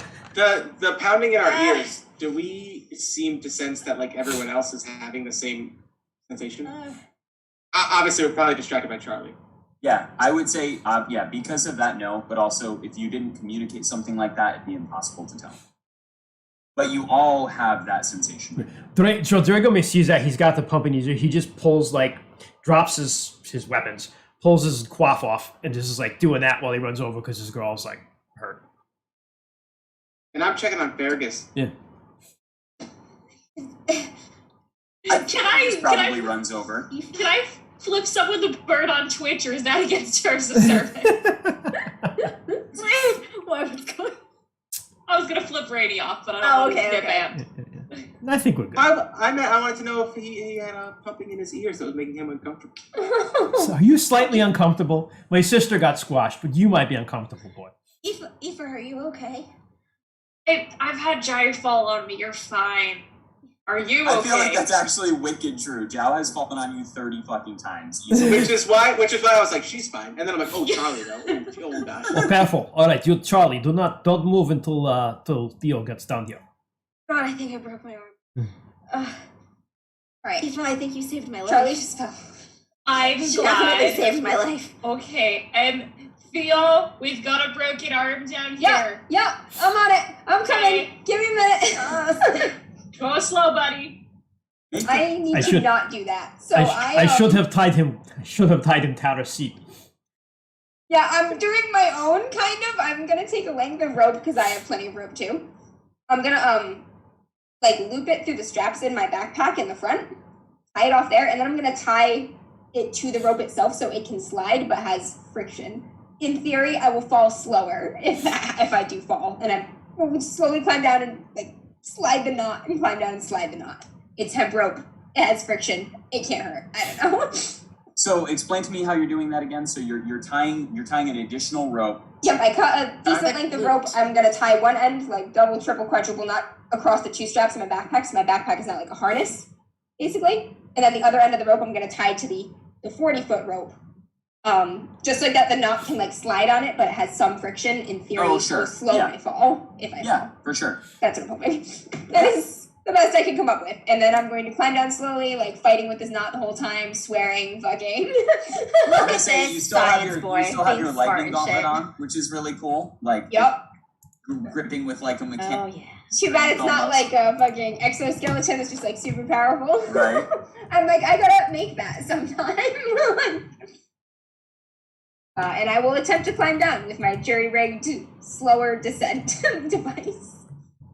Weeks later, Theo invents gauntlets of power. I'm gonna re-roll that. It's a natural one. I've rolled 3 now. Spend a survival point. Yep. You're rolling nothing but 1. Natural 10. That's our third And I've one rolled this 3 session. natural ones so far, guys. This is a great session. So, what? For a total of 13. You got a 13 total? Yep. So this is what happens. You start to climb down, and you've got your little jerry-rigged device or whatever, and you're maybe 10 feet down or so when you hear something from up above you. You hear somebody humming. There's somebody humming a familiar tune. Oh, God. One that you have heard many times before from Mason. And you hear the sound of something ever so slightly from up above. And when you hear that, your initial thoughts are probably, oh fuck. you start to hear the humming stop, and you hear laughter coming from up above. And you start climbing very quickly down the rope, and when you're about, 10, 12 feet up above the ground, the rope snaps. Motherfucker. And fall the last 10 feet or so to the ground and take 2 points of damage. Ah! And the roughly 40, 50 foot length of rope slides down after you. And you hear some laughter coming from up above you. Do we all hear this, or does just Theo hear it? Oh no, you all hear.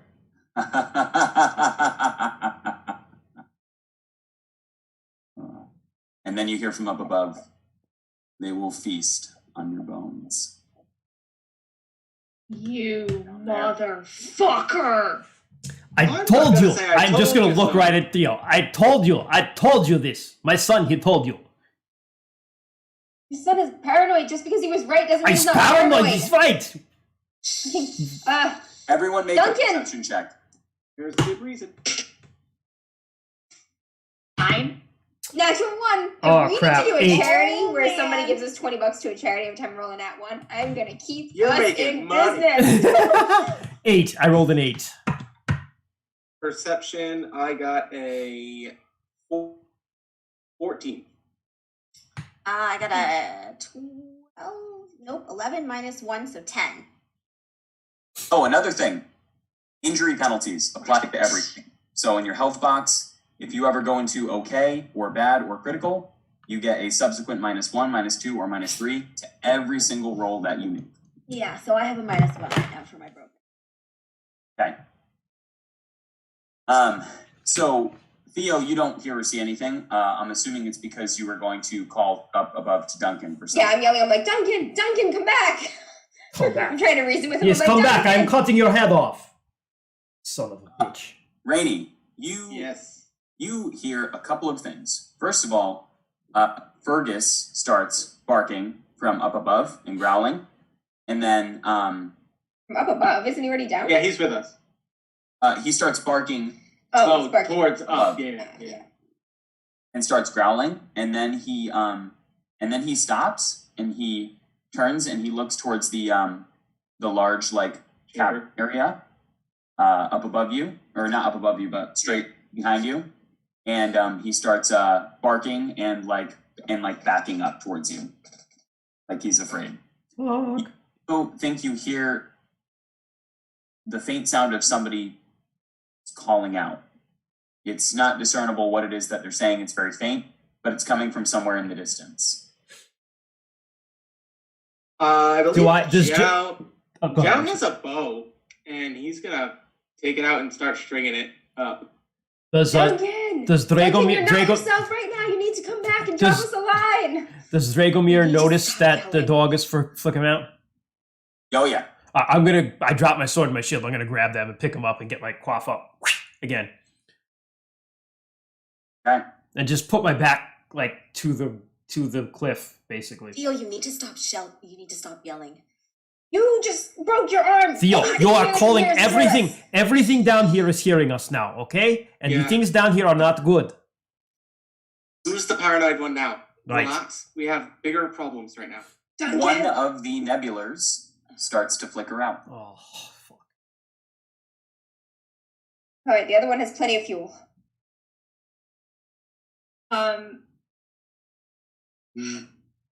So the forgive me, the cliff above us, was there anything up there? Was it just flat and then just straight down? Was there anything? Yeah, it was was just basically diagonal, it wasn't a more than vertical angle like before. It was about just a vertical angle. So you could use it for footholds, like you could put your feet on the wall as you were climbing down. Okay. But it will be a difficult climb back up without a rope. for sure. If someone, say, has a pickaxe like me, would that make it easier? Yes. I was Okay. gonna say We have a Eva climbing has kit too, right? Or did we leave that with Duncan? We didn't. Left that with Duncan. What did we have? What was it, Amber? I wanted to take it. Duncan had a I- climbing. I wanted Duncan to had a take it. climber's kit. You guys were like, "Don't be a dick," and I'm like, Yeah. "His leg shattered." Eva has her grappling hook. So Oh, we still have one grappling hook. Excellent. yes, Eva's got hers still. Oh, it's not one of mine the fell into the chasm. Yeah. Yeah. Dragomir. No. The thing fell into chasm. He should still Yeah, have. you his... have 2 grappling. Yeah. Because I knocked the pulley thing off. Rubble down here somewhere. We could that's right. stack rubble in theory if we need to. We're like Stack Minecraft and rubble just 40 stack feet bricks. high? Not More 4 feet, more but part of the importantly, way to get while rubble everybody's for the looking at grappling everybody's looking at the cliff trying to figure out, can we gotcha. get back up here? I've just got my bow strung and pointed right at that big chamber. And I'm just like I've got my sword and shield up, and I've just kind of backed up, kind of next to Zhao, just back to the wall. Charlie's laying on the ground and just looking up hook. flat. Oh fuck yeah, Charlie's arm is broken. Totally reasonable, yeah. When Duncan's not answering me, is he? Nope. I will yell fuck, and then I will go check on Charlie. Afa, Yeah. there's something. The dog is not happy. There's something down there. Be ready. Theo, you can't tell me this is the first time you've been burned. Welcome to the real world, kid. Yeah, really. And burned. Now we've been burned big time. Now you've really been burned. You want some ice for the burn? Yeah. Oh, yeah. Nothing's on fire. What are you talking about? Just be ready to kill something, Ifa. Hopefully we can kill it. But then I say, ooh, fire's a good idea. And then I pull out like a torch. Like I just like toss a torch to someone back there. I'm like, Charlie, and I just throw it, like hold it. She With has your good one arm. I'm working here. Well, with her other arm, like if somebody can light it, she can just hold it, you know. Okay, I need to Make see yourself the useful, injured the person. torch. Yeah. Okay, put the I've fire got down. one. Working on That's your all I can arm. do right now. Yes. As you are kind of like, back to the wall or whatever, Mhm. you step in something. Oh. It like makes this weird, sickening, like squishy noise beneath your feet, and you look down, and it looks like you just stepped in shit, some sort of like guano, maybe like bat guano or something. Oh, the shit, poo. And and like you look around, and all of a sudden you notice that like, oh hey, there's some over there, and there's some over there, and there's kind of a lot of shit down here. Shit. No, seriously, shit. Like a lot of shit. Look at the shit. Fuck. I mean, that's good, right? Things don't usually like eat where they move. No, things eat when they shit. They shit when they eat. So something is eating something and That's shit good down here. miracle knowledge. Yeah, right? That's some good miracle knowledge, right? Things don't Don't eat shit where where they to move. eat. It's good. That calling out that you heard, everybody down here, you now hear the sound of someone yelling out. Does it sound like Mason? Can I tell? Hard to tell. It might be Mason. Could be Mason. Is it? So we hear something coming further down. From the little area with like the little crack area. Yeah. Okay, which is where he told us to go, which is probably where we should not go. Unless he's doing like the double secret probation thing, meaning that we should go because he's trying to psych us out. So Can here's I see? Oh, go ahead. I was just gonna say, can I see how large this poop is? Can I judge the nature of the size Yeah, of this creature? Vibe check the poop. Yeah. For sure. No lie, that's part of my like real job. Oh look, poop. That's identical. Oh, there we go. So I'm it's gonna attempt to probably- administer first aid to Charlie as soon as she's done looking at this poop. It's probably it's a little smaller than Fergus poop. Okay. But it's definitely bat shit. That's a big ass bat. You've never seen a bat shit this big. Okay. That. Yeah. All right. So it flies. Okay. While this is happening, Aoife's gonna tie a grappling hook to some rope and see if she can hook up. Presuming that people are out of the way Oh, of. Aoife, not yet. If Duncan's up there, just throw it down or cut the rope. Don't do it yet. He'll cut the rope again, or cut while you're climbing. Then keep the hook. But we'll get up there and I will cut his head off and make a cup out of his skull when I am done with this. Yeah, that's the plan. Aye. Sister. What? All right, Charlie, I need you to let go of your arm. Yeah, protect these two, and I point to Theo and Charlie, and I say, with father, and I'm going to check the crack. By yourself? Listen, we need to make sure that we're not going to be ambushed from one way or the other. Fine. Javed, Does care. be very, very careful. Oh, always, father. Right. Yell if you need us. Yeah, the same face I made to Aoife earlier. Aoife's making to me now. It's perfect. Okay, so Telepathy. I'm trying to be mindful of time here as well because we've got about 1 hour left if we do a 3-hour session. Yep. So Okay. I'll try to expedite it a little bit. First aid. So Zhao, you head down the small little crack area and go down just a little ways, not too far. And that crying out is very clearly a cry for help. You hear what sounds like a man's voice, and he's crying for help. As I get closer, I want to... How dark is it if I don't bring a torch? Impossible to see. Okay. That sucks. That sucks. Well, because I have, the only skill, or what do they call them? The only discipline domain I have a discipline in is stealth, and I have furtiveness. And I was thinking, I could very quietly go there to see if, this is a trap. But if I can't see, and if I have to bring a torch, I'm not exactly going to be stealthy.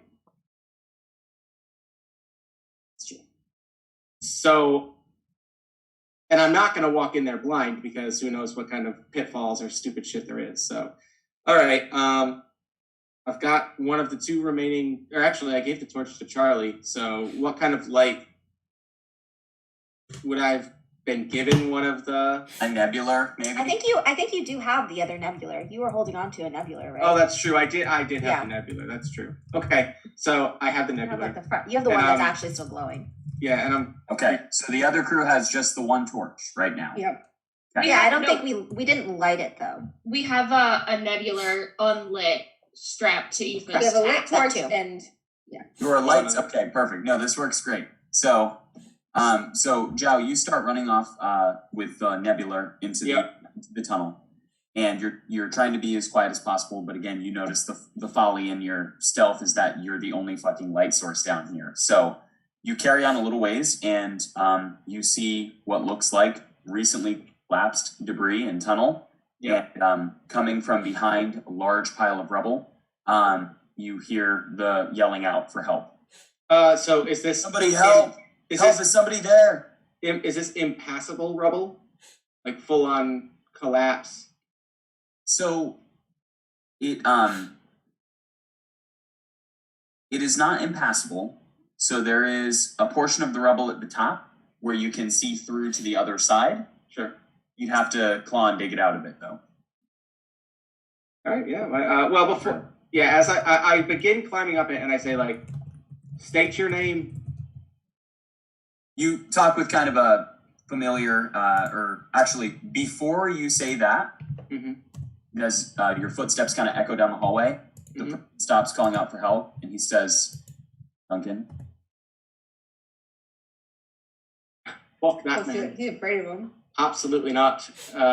Here to rescue some other folk. I want to make sure you're one of them. He goes, oh God, please help me. He's like, I'm trapped behind here. I'm stuck. My name's Mason. He's like, is Evelyn with you? Is the Magiantist with you? Oh God. He's like, no, Evelyn's not here. The other one, the fancy one. Cerebus. Yeah, I would know that name. He ignores you when you say Cerebus. He says, it's like Evelyn. He's like, is Evelyn with you? No, we've been looking for everybody. The only one we found was Duncan. He looks at you and he's like, Yeah. oh, God. And he says, hurry, you need to get me out of here. He's like, it's not safe down here. Duncan is not. He's not himself. I fucking knew it. And I go, I'll be right back. My sister's stronger than me. As this interaction is happening, what happens in the other room is you see Zhao with his light source and he says, I'll be right back. He starts running down into this cavern and the light starts to fade. And you guys are stuck there for a brief moment in total darkness. And Fergus is growling, his barking and stuff. Or is Fergus with you or is he back in the other? Wait, we're not in total darkness. We have one lit torch. If that torch was not lit, we'd definitely light it before he leaves. Yeah. Yeah, That'd that's be a true. terrible idea. Yeah, I threw the torch to Charlie in the hopes that she would hold the light source for Theo to work by, and also surrounding the. Sure. But also Fergus would have come with me. Okay, Fergus went with you. For climactic effects, then, as the light source leaves and you are currently lighting the torch as it is fading, right as the torch comes to life and flares, you see in the large opening off to the front of you, you see this set of red glowing eyes open from up on towards the ceiling somewhere. And then there's another set and another set. And No.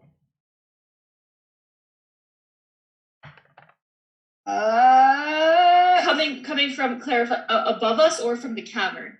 the large cavern that's ahead of you. The one that Duncan said not to go in. Okay. Aoife just fucking pulls out her. And right as you pull out your battle axe, you just hear this like unnerving screech coming from down that way.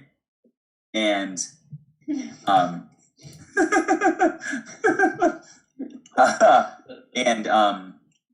these large, dark, like shadowy figures descend from the ceiling and start flying out towards you at like a rapid pace. And everybody else make a speed check. So everyone roll a d10 and then add your speed modifier. I rolled another one, guys. Oh my my god. Wow. Jal's Theo gonna is come meant to back. be- Yeah, Theo is rough. So I also rolled a 1, but Oh I my- also rolled a 1. I'm like that person where you're like, yeah, sure, this is your So fault. I did not roll a Except it's 1. ones. I rolled a 13. Holy shit, guys. Thank God for the old man. Okay, Never so gonna everyone act give me your again. speed check, your total number with penalties to your health and everything like that. So, Jess, what did you get? I got a 6. Okay, No, is this the roll or is this the actual stat? Did you this ask? is the roll Wait. plus your speed skill. Yeah, So yeah, this I is got a what- 13. Okay.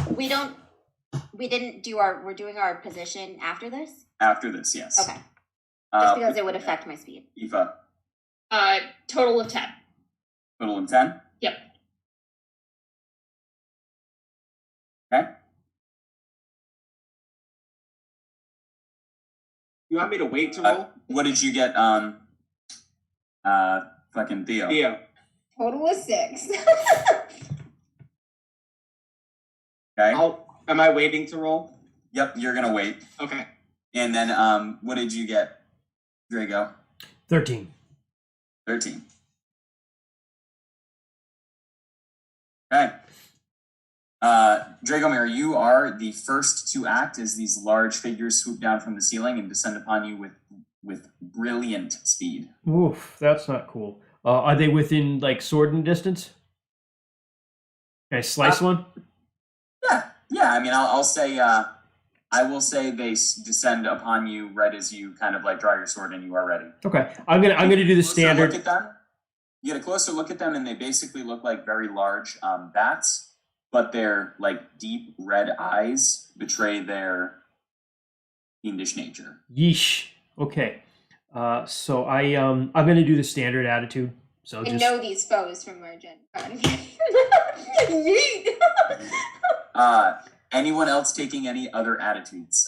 So the way it should work is the person with the lowest speed decides first what attitude they're taking, I gotcha. and that reflects their inability to react to a change in somebody else. Like if you decided to go quick, you would be the last one to make that decision. Gotcha. Gomir, because you had the highest roll, so you could adapt to the way everyone else is moving. Understand. Okay.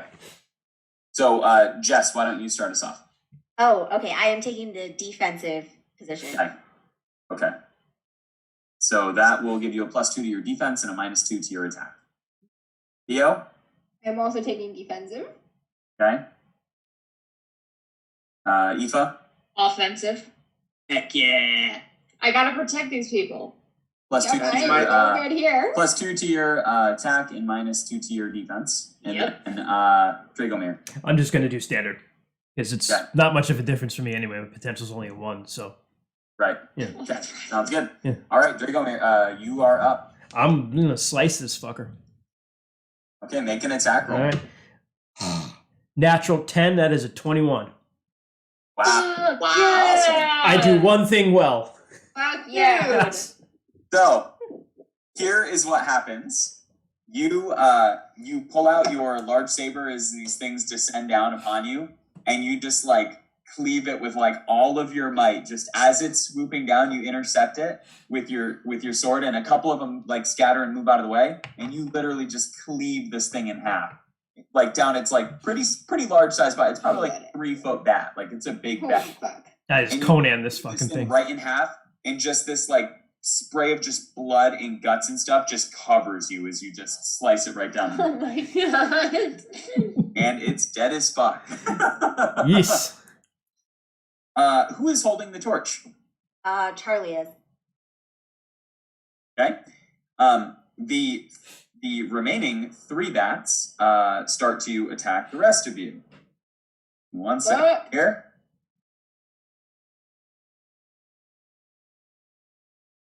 All right, Dragomir, what is your defense?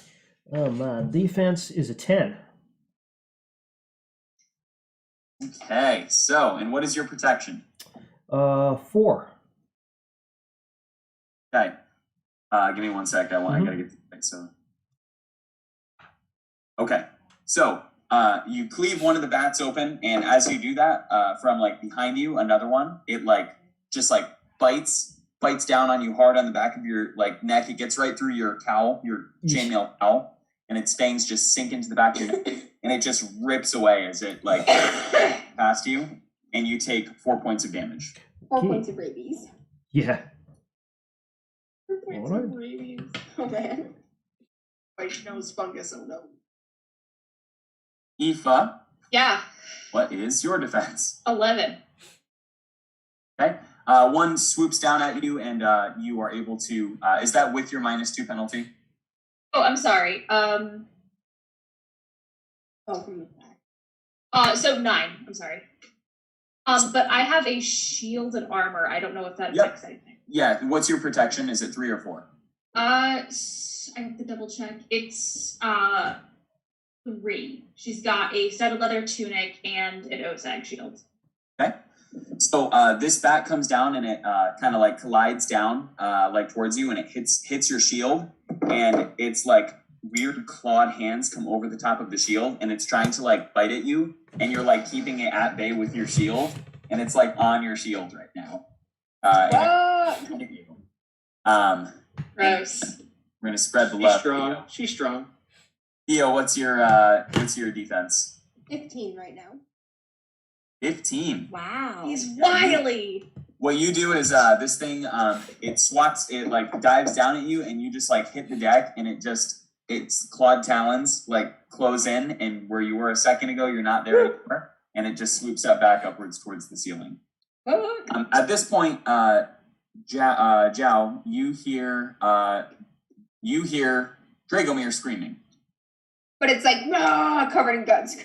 Yeah, I mean, Yes. I was gonna come back to let them know Crap. that I found Mason. I feel like when Zhao comes back, have you guys seen the gif of Yes. from Community where Donald Glover comes back with the pizza and the whole Fire. apartment's on fire? Yes, Yeah, exactly covered in what's big happening. shots. Yes, yeah, Zhao just walks in. He's like, but I did. But get like that not bow that out. surprised. No, not even remotely. Do He's you want me not to roll anything? He's Yeah, not roll surprised. a speed check. He's just Okay. disappointed. 14. Okay, so he just you will slowly act, walks you will backwards act towards after Jason. everybody else, but before Drago this next round. So you're first Perfect. up next on the initiative. And what type of attitude would you like to adopt? Am I reading this correctly that quick would give me a +3 to my attack? No. No. +3 to initiative. +3 to your speed and -3 to your attack. Yeah, and for some reason I have Your something. defense, I think. Yeah, -3 defense. to your Okay, defense. so I'm gonna go. As dumb as this is for Zhao, I'm gonna go. I'll just do standard actually. I usually stay behind and let my sister and Dragomir do the work, so standard's fine. Okay, sounds good. It is now Aoife's turn. She's gonna try and slice the fucker that's trying to eat her nice shield. Sounds good.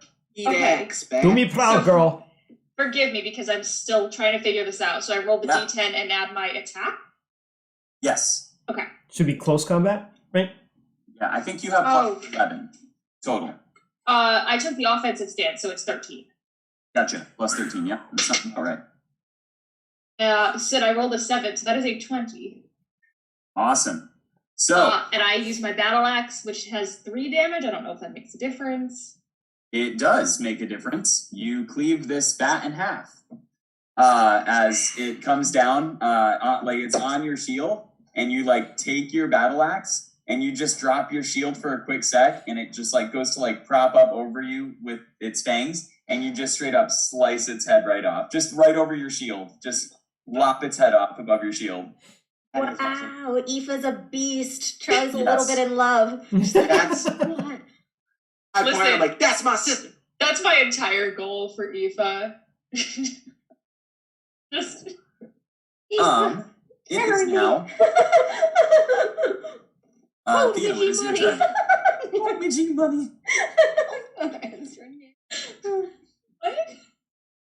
That's our other This game. is character Our other Esteren game. game. Oh, Midgie money. Just 1 second. Theo, it's your turn. I am going to scramble really close to Charlie and try to basically hug onto her and share the torch, like fucking fire up, okay, stay on the ground. Perfect. You're not attacking anything? Nope. I'm just gonna try to keep focusing on warding things off, stay really close to Charlie, Sounds good. flail this torch in a like, don't fire. Mess with me. When you hold the torch up like that, you notice that the bats definitely they have an aversion to the flame. They stay away from that. Yep. Me and Charlie huddled Charlie, under it's this your one turn. torch. Okay. Charlie's gonna just try and move, I guess, with Theo towards someone else who's kind of like the closest person near them, just to be near the flame. Yeah. We scuttle towards somebody who's armed. Can we light something else? Like, look at Eva, Theo. protect us! Light Just something crawl else? toward her. Can we light something else? Okay. So you guys are crawling, trying to huddle. Well, I'm trying to ask Theo if we can light something else, and he's not responding. It's all rocks. You don't have anything else? Doesn't someone else have another torch? We have There's one more torch. We torch. might need that for fire later. This is what we need fire now. But there's like 2 bats left. There's only 2 left, or 1 left. Aoife seems to be doing pretty well. So Yeah, crawl toward Aoife. We both hold on to her legs. No, Aoife's doing pretty well. So is Dragomir. I think we need to get to Zhao. Protect our dumbass. Protect our dumbass. Yeah, I'm gonna move. Wait, am towards, I the I'm gonna move dumbass? towards.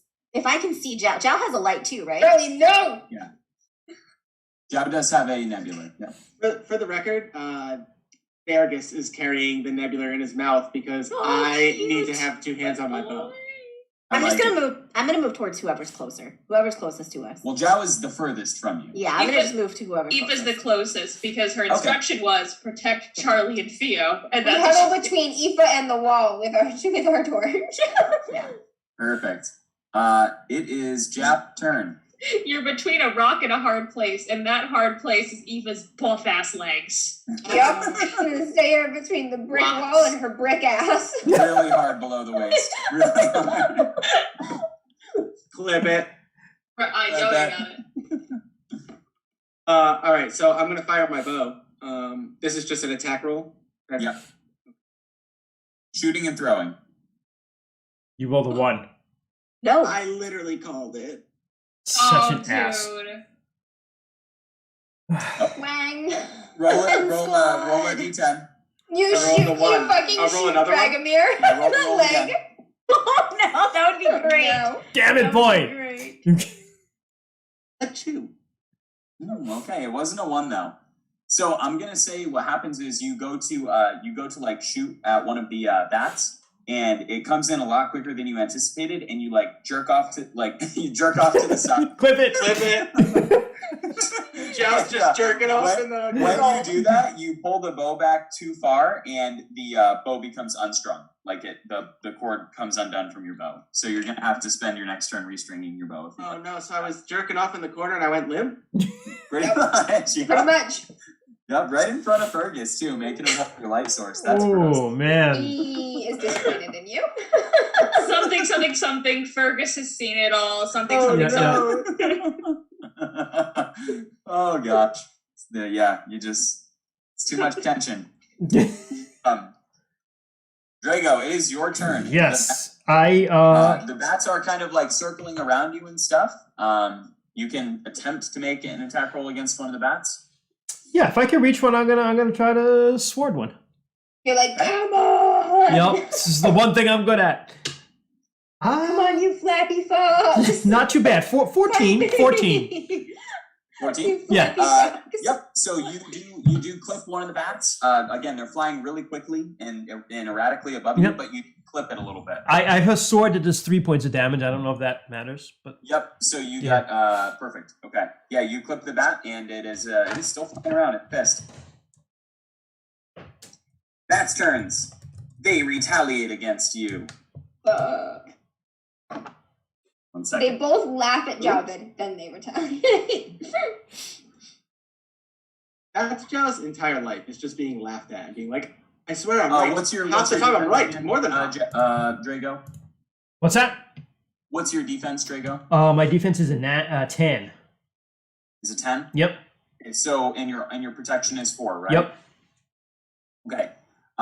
This bat again, as you swipe up at this one, one comes from beside you, and again it starts biting at the reach. This is not it good. like glides with you, and like it bites Oh on no. before it like swoops back away, and you take an additional 4 points of damage. Oof. Holy shit. I do love the attention to detail by our game leader Troy here, because he did mention taking off his chainmail coif, so Yes. right for the neck. Yep.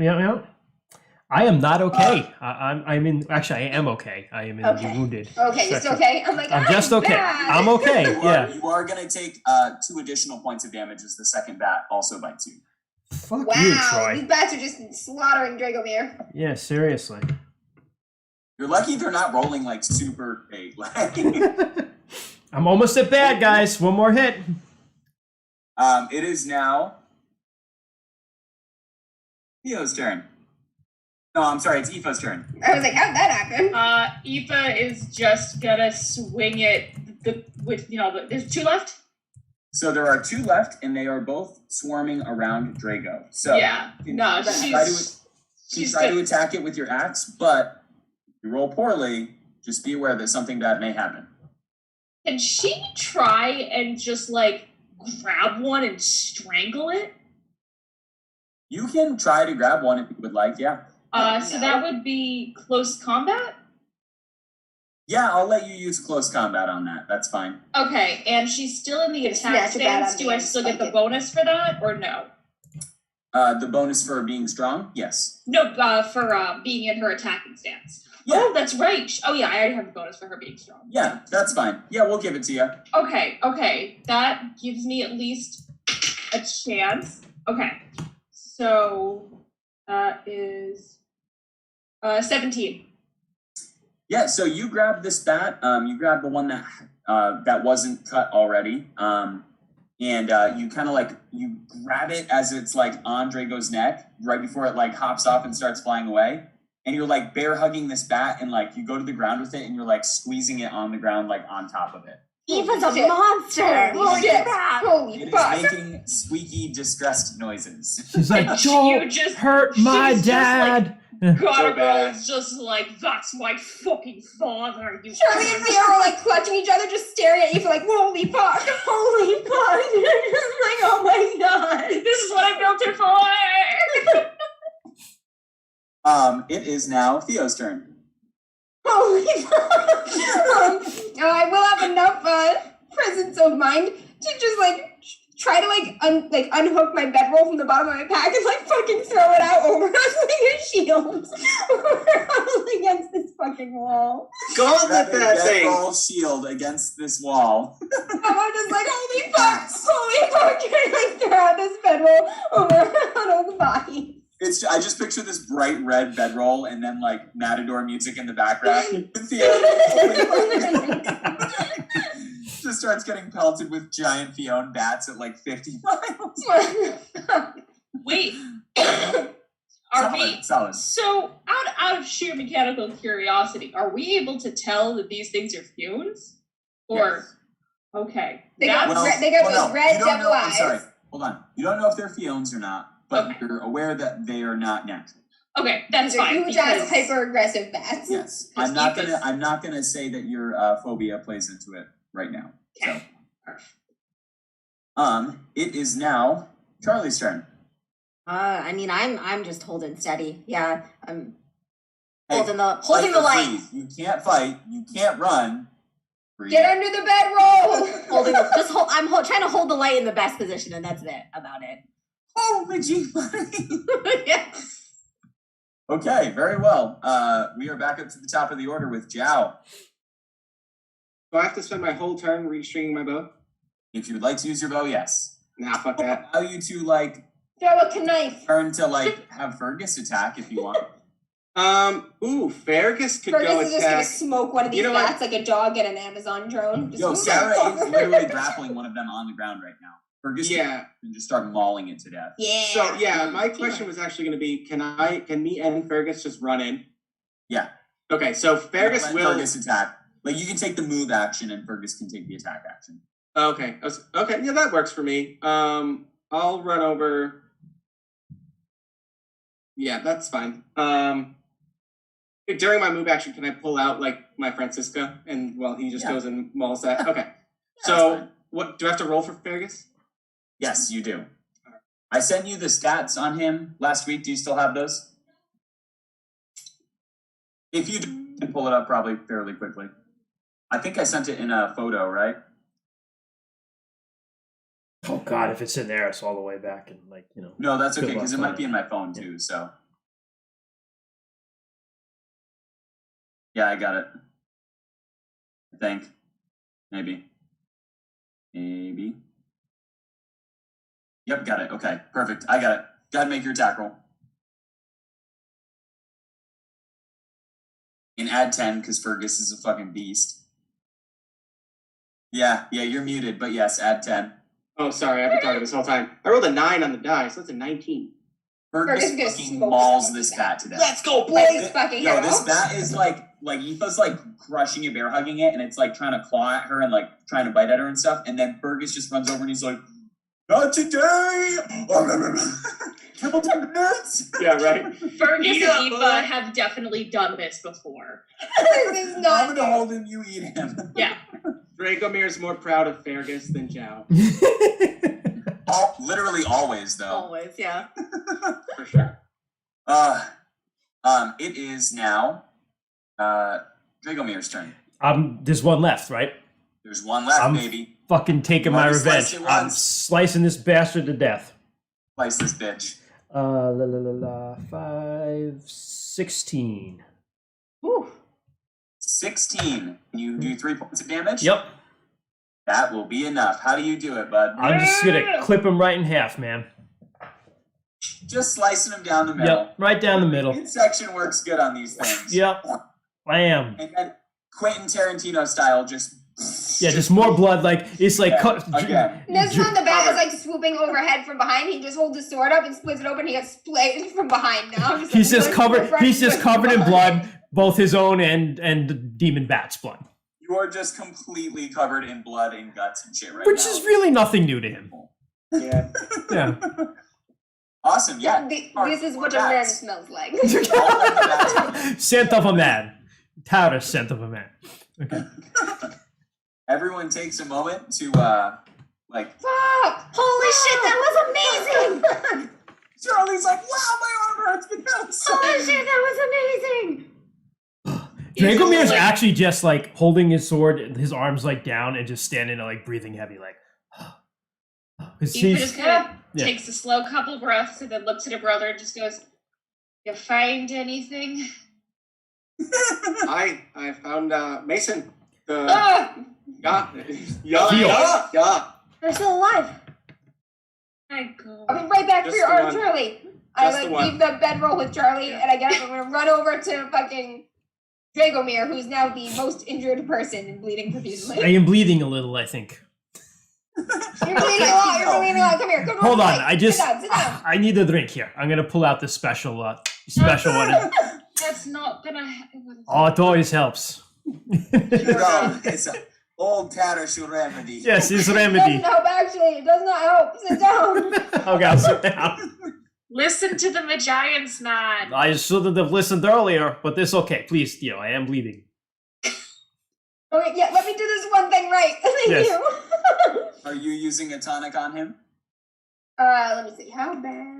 I have a surgeon's kit with a bunch of stuff because I'm used to this happening. Yeah, to my I'm sister filled every up, year. man. I am So- one more check and I'm in bad. So yeah. Yeah, so I'm actually going to reserve the tonic just because that's something I try to say for people who are in critical. I have So they can bandages move? and balm. I don't know if that has any mechanical healing abilities. Yeah. So the I bandage. have like a healer's kit, I have a surgeon's kit. I'm gonna old fashioned like Yeah. clean up and stitch up this wound and bandage it. With a complicated 14 DC, you can add 1 point of healing to him right away. Okay. And you Nat can, 10. awesome. You I'm can good at one thing. or- That's a 21 with a nat 10. Okay.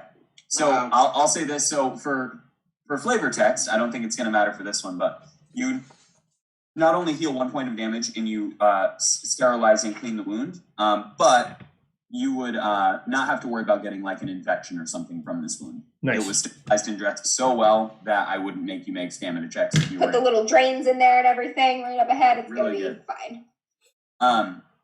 You can make a check for Jess as well because you did treat her arm right after she fell. So I just uncheck one box, right, Troy? Correct. Yep. Okay. 14 Man, this for, game is deadly. Charlie. Charlie, you heal 1 as well. Nice. I like, yep, your arm is broken. We're gonna put this here. I try to like make sure it's set as good as possible, and then I, sling and strap it. So it doesn't Troy, move. remind me again, if my row is full, I still take the penalty from the next row, right? So if like Yes. okay. So I'm still at -1. Okay. Yep. Everybody has been patched up as much as you can. Some of you are covered in blood, your own or otherwise. And you just found out that Mason is apparently in the room next door to you. Yep. Let's go. Let's go. I'm gonna make sure to put my coif back up to protect my head again. I probably need this now. I might need this again. Yeah. There's a partial cave in though, so we're going to have to do some work getting through the collapsed portion of the tunnel. Okay. It's on there. I will yell for Mason. Mason! He goes, Theo? Is that Yeah, buddy, it's me. He's like, Theo, my God. Oh my God, I'm so happy to see you. And he's like, please, you gotta get me out of here. Yeah, we'll figure it out. Are you hurt? He goes, a little bit, but I can move. Are you stuck under anything? A little bit. A little bit? Okay, how bad's a little bit? How are you pinned? It's like, well, okay. I think I can move, but I can't move right now. I can wiggle my toes. Oh, good, that's good. You can feel your toes and your fingers, all of them. Married. Okay. It's like, yeah, I've been down here for quite a while, though. Have you seen Evelyn? We haven't seen Evelyn. We haven't seen Cerebus. Duncan kind of lost it on us. He goes, God, he says, Cerebus is over here. He's dead. His skull's smashed in. Gauss size, but like From a catches rock or himself- from Duncan? He says, from a rock. He says, Duncan. He's like, Duncan isn't with you. You can't, I don't know what He's happened. loose. He said something happened to Duncan. And at this point in time, as you guys are helping to kind of dig him out of the rubble, you're like making, I would imagine it's probably Ethan and Dragomir. Yeah. Yeah, we go. Let's dig from like the top. Try to just crawl into the top Yeah. and be like, whereabouts are you? If he's to the left, we'll dig to the right. Try to not. put So in position as you to guys step are on doing him. this, he explains to you what happened. So he said probably a week ago or so, they were working down here, and it was him and Cerebos working with the equipment, and Duncan had come down to check on them, resupply them, pretty standard operating procedure. Everything was going fine. But the machine started malfunctioning, and they think it was the flux that they had extracted from the plant matter for whatever reason. It gunked up the machine or caused something to happen, and the machine exploded. And when it exploded, it caused this portion of the cave to like collapse down on them, and it had crushed Cerebos and killed him immediately. It had pinned Duncan on one side of this rubble, and it had pinned Mason on the other side of the rubble. After they kind of like the dust had settled and the gravel had settled, they were able to communicate with each other. They were talking to each other, and Mason Duncan was in a lot of pain. He says that his leg was crushed, and Mason was kind of fading in and out of consciousness. Duncan tried to keep track of time. Mason tried to keep track of time, but with no light or anything like that down here, he had a difficult time doing that. So he estimates he's been down here for maybe a week, based on the state of decay of the body that's next to him that he's trapped next to, which is pretty morbid.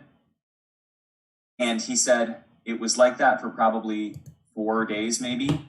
And after about the third day, Duncan stopped communicating with him. And Mason was fairly certain that he died. And he hadn't said anything to him. Mason kept calling to him, kept checking in on him periodically, and there was no response. And then he heard Evelyn call down, like calling for them, seeing if they needed help.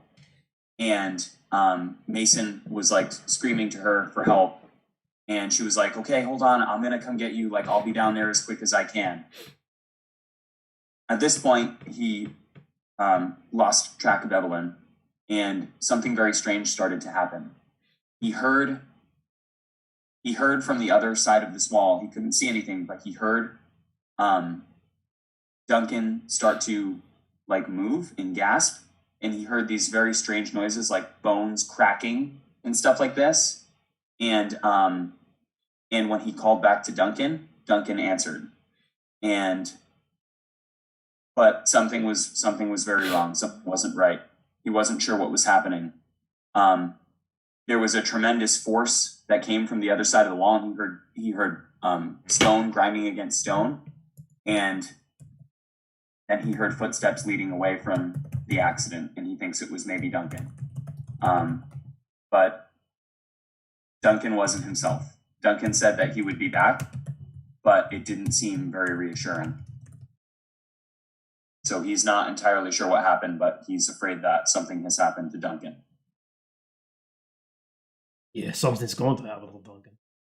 Aoife and Zhao, primarily because of your Aoife and Dragomir.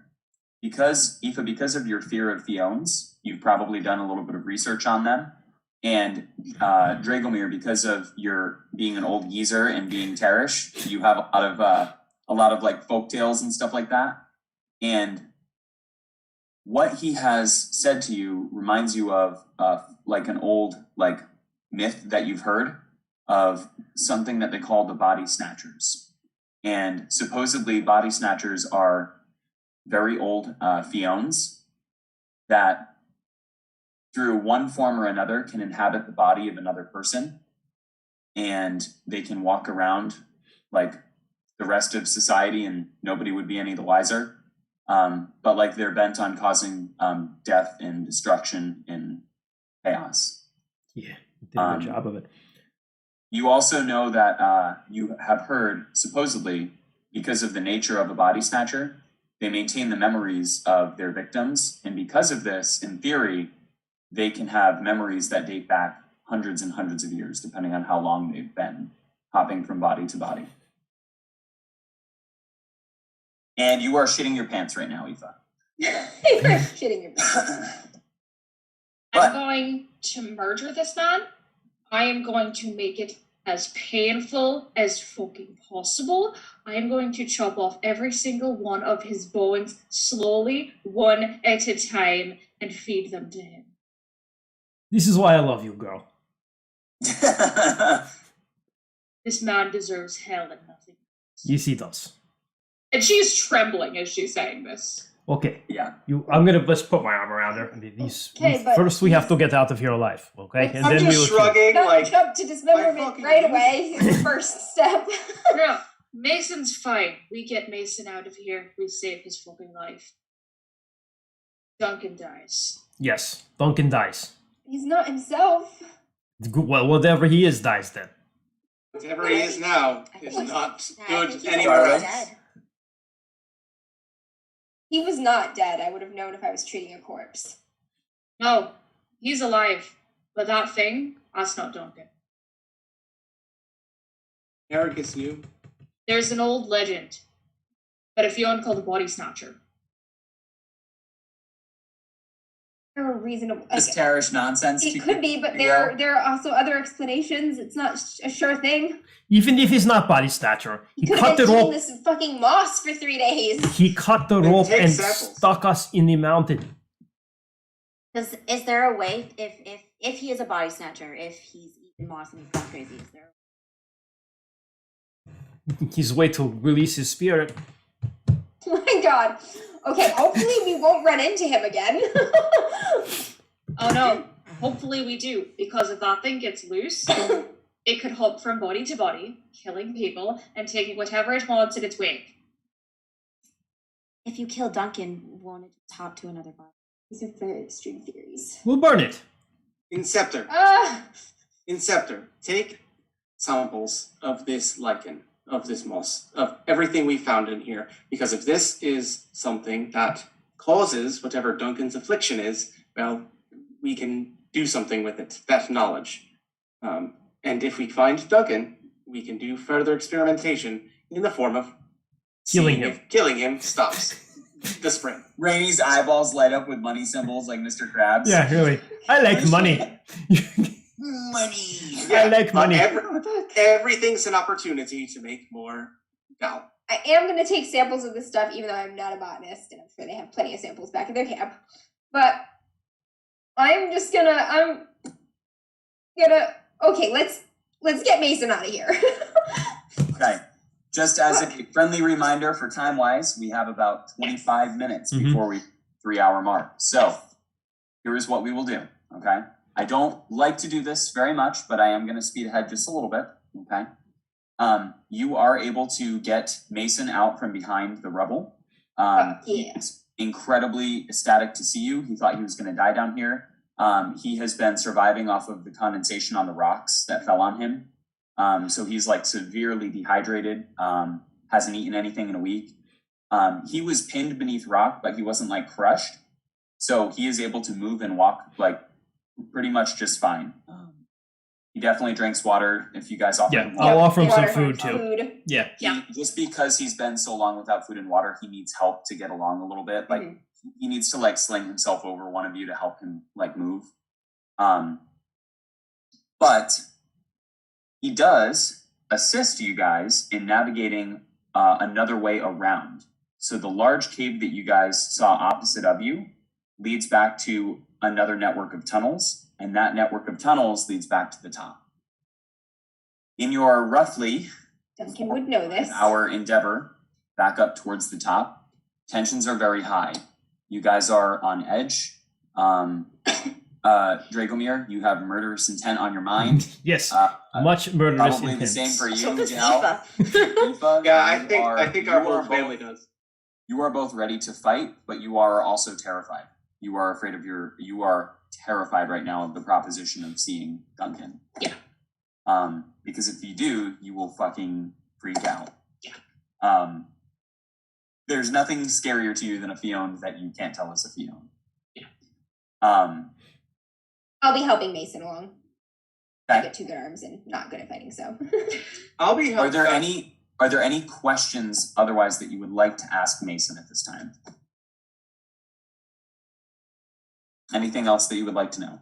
You did see Sarabas's head was completely crushed by a large rock. I will have searched his body. Ask him if they have any tonic or anything on them or down here anywhere.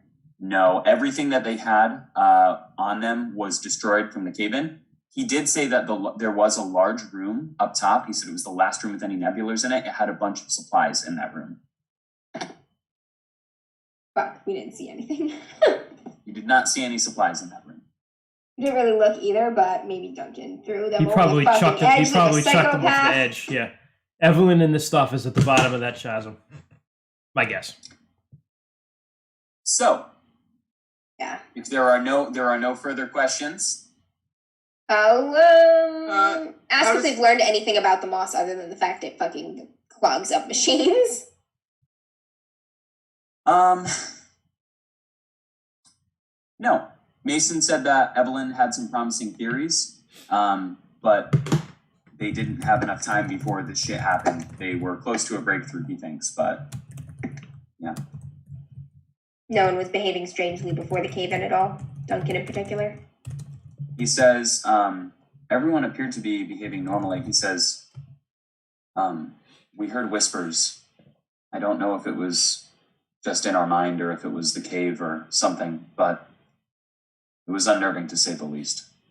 I can't wait to be out of this godforsaken hellhole.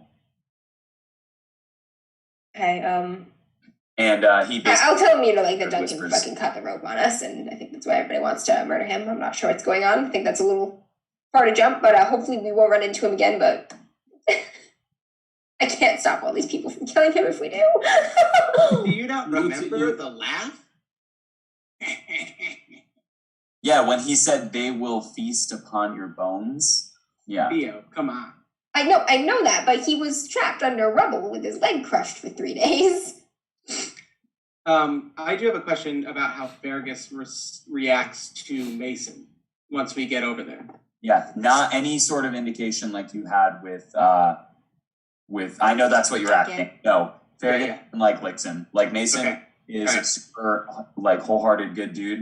And Yeah. you have a dog with you and he asks to pet your dog. Oh yeah, man. Yeah. Yeah. So you start Let's go. back up the way that you came, back up the various winding tunnels of Carmine Chasm, and you see you continue on for a couple hours, and eventually you see that marking that you had put in the wall. And the marking has since been smeared with blood. There's just this blood red. You don't know if it's blood or if it's the plants, but that marking and every subsequent marking that you see has that similar just blood smeared all over it. And you continue walking up towards the entrance of the cave. You get to that part where it's a little steep. That was about 45 minutes in to your journey. You know you're I'm getting... gonna give Mason one of my knives, Okay.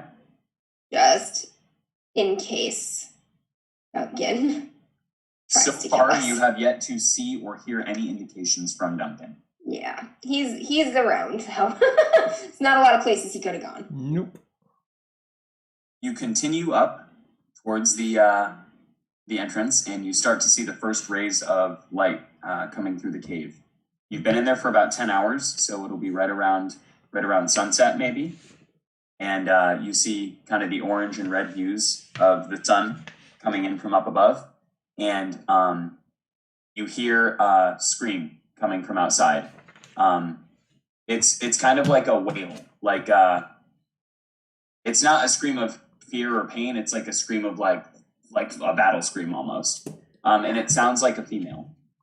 Ooh. Evelyn, hustle. I hustle. We run. Yeah. I'm gonna get my sword ready. Mason also, like a wail.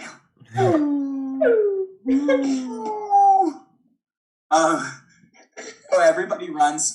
Mason follows right behind you, and when you guys crest the mouth of the cave, and you go back out onto that platform, and there is just a thin layer of white snow that is just surrounding the entire platform, and you see blood everywhere. There's just so much blood just smeared on the ground, and you see this woman who is just battered, and her face is cut up, and it's various big huge bruises and abrasions all over her body, and she has a knife in both of her hands, and she is just standing over what appears to be Duncan, and she has a knife in his chest, and she's screaming.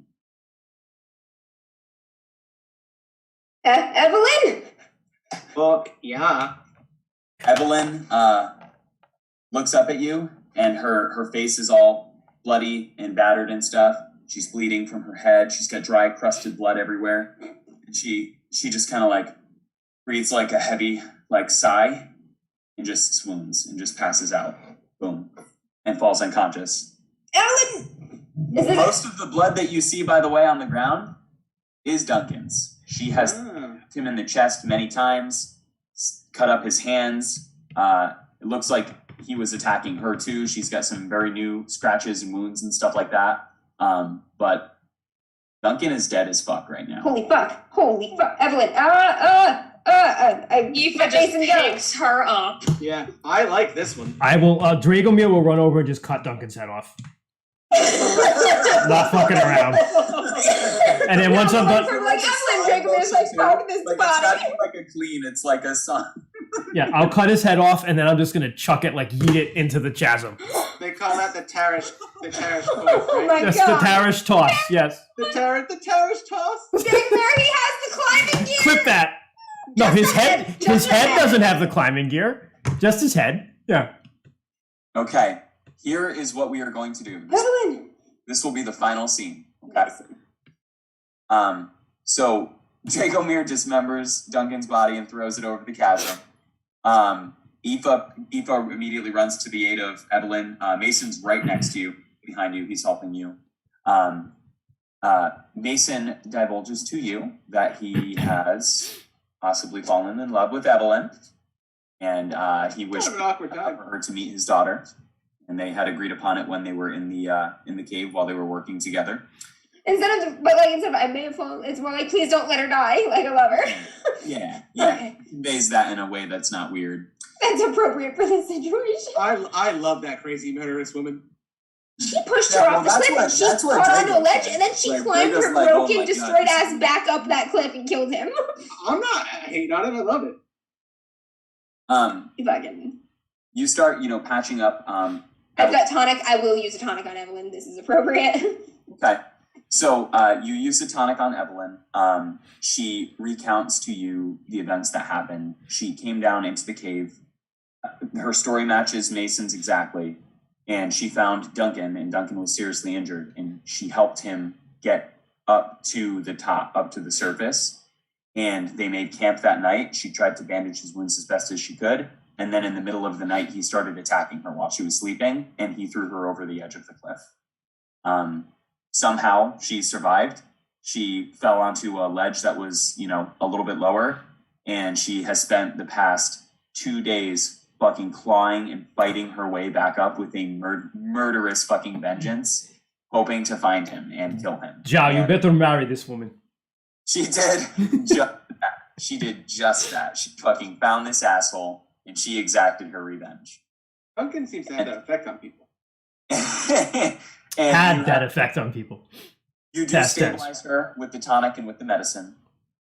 And with her and Mason in tow, you guys start to make your way back to civilization. You leave behind Carmine Chasm with just the sunset, and it's just a blood red sky. And what you're look doing, back, right? and the blood red sky just reflects off of that white snow that's just soiled with blood and despair and just horrors beyond your wildest imaginations.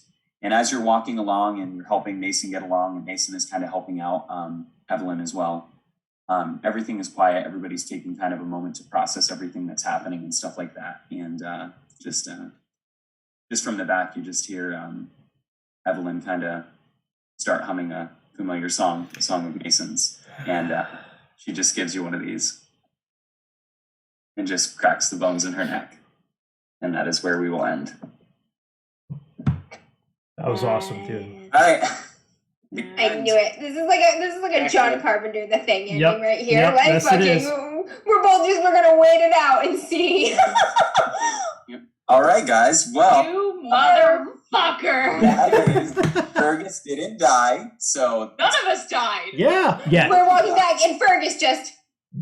Yeah, the crack, and Fergus just turns and gets a little. yeah, we can embellish on that. Hopefully she's just cracking her neck. Like, this is an ambiguous ending, which means I have the liberty of thinking she's cracking her neck because it's stiff because she fell off a ladder. That's where I'm Right, yeah, Sure. everything's fine. That's totally Esteren. So that was my rendition of Shadows of Esteren, and I hope that I did it justice. It is my favorite game system that I've ever played. I am wildly in love with all of the horrific elements, and I love the opportunity for the scenery and the beauty. And I think when you have a system like this that has such intense horror, and focuses a lot on like the raw and powerful like psychological aspect of the human condition, which unfortunately we didn't get to touch up too much on that, but I think part of that is because of the short. Yeah. In a much longer campaign, that is a beautiful thing that Esteren does. The gradual just trauma building up. You get to see chipping away at you. Descent into madness and how they cope with that. But yeah, I think all of those things make those moments of beauty just that much more beautiful. And it's a great thing. So I hope everybody enjoyed Shadows of Esteren. The real question is, now that Theo and Charlie are both a little bit in love with Aoife, what happens next? Yes. Oh my gosh. We do have. We might as well watching Aoife fucking kick ass. Like, oh my god, she's amazing. We do have some games planned, like coming up for DMs After Dark. But for those of you that are joining us, or for those of you that will watch the videos and the podcast in the future, for all of our supporters, which we love you guys, let us know what you thought. Let us know if you like Shadows of Esteren, if there's something that you'd like to see more. Perhaps some of you are familiar with Shadows of Esteren, you want us to explore some of the lore, or just anything in general, comments and concerns, questions, anything like that, advice. Do you want to see this group of asshole characters again? Did you like them? Yeah. We all know everyone liked Fergus, but like the rest of us too. Right.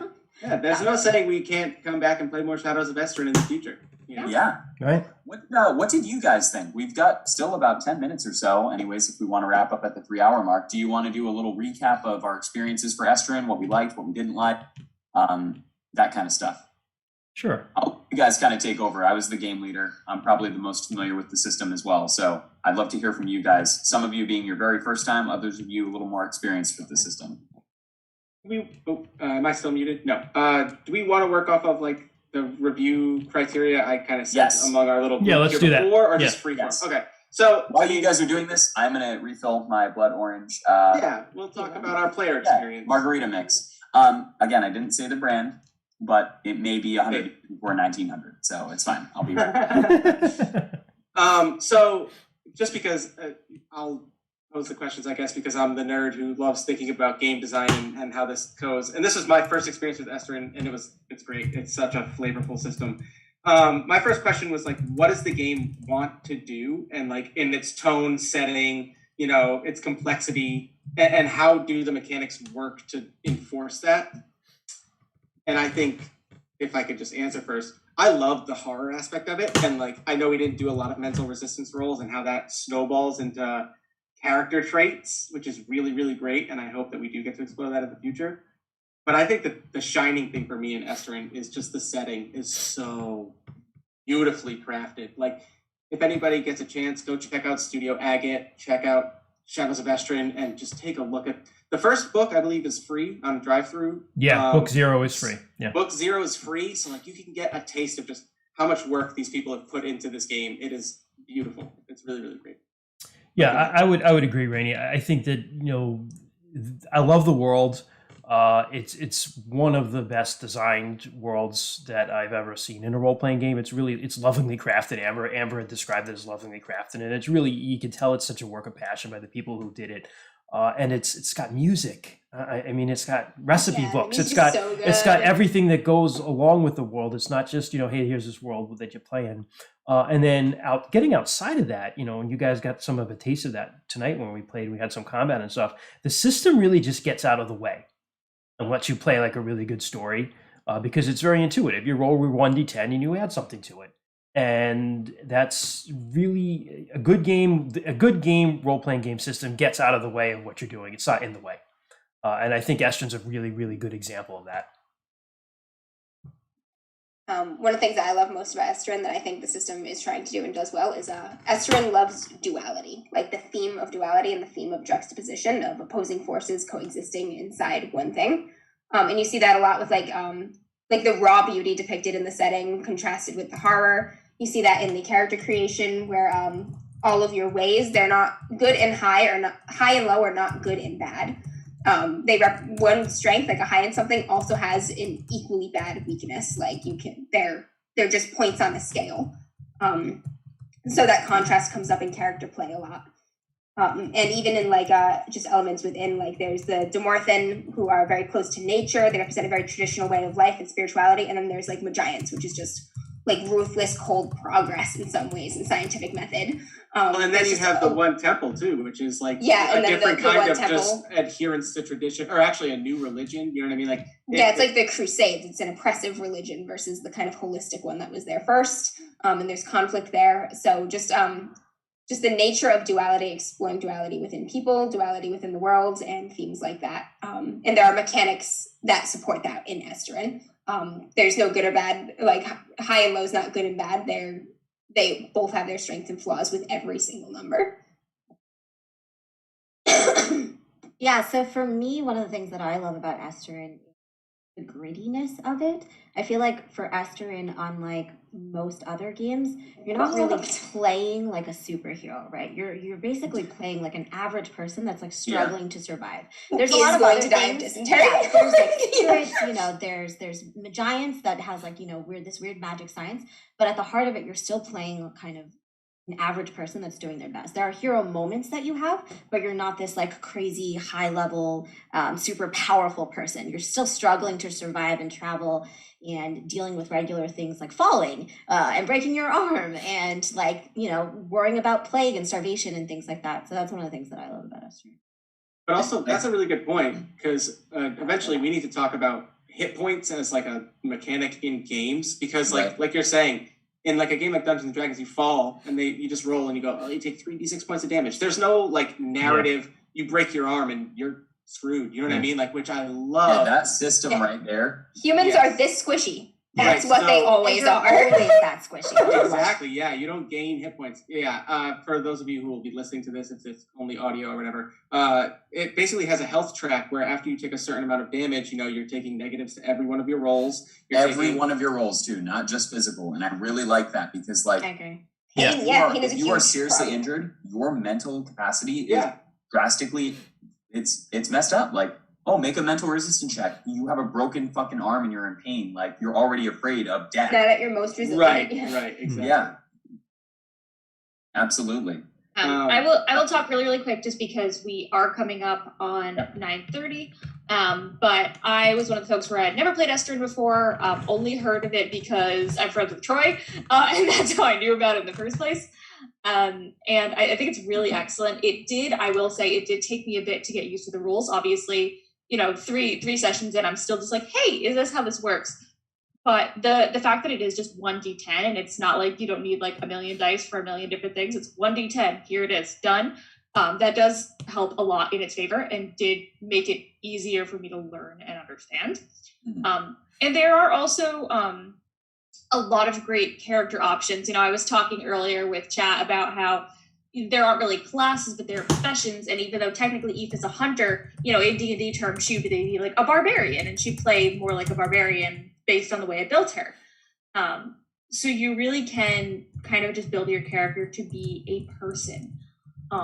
Your strengths won't always match up with your career, and that's what Esteren kind of shows in a weird way. And I think that makes it really, really interesting and very exciting to build a character. Like, I could build a million different characters in this system, and they'd all be different. Yeah, that was actually the next prompt I had, which was like player options and agency. Like, again, some games, like some of the bigger RPGs out there, are very reactive in player, like just the way they're written. You know what I mean? Like, it's expected that someone in Troy's position, the game leader, basically prompts them, they react to things. You know what I mean? Right. But I feel like the way that you make characters in Esteren really informs a lot of what you should want to be doing. You know what I mean? Right. Because, like Amber said, the math, the mechanics of it aren't good and bad, high and low. It's mostly just like strengths and weaknesses can be really fun things to play up on, or you know what I mean? Like, most of the time always are, yeah. Yeah, exactly.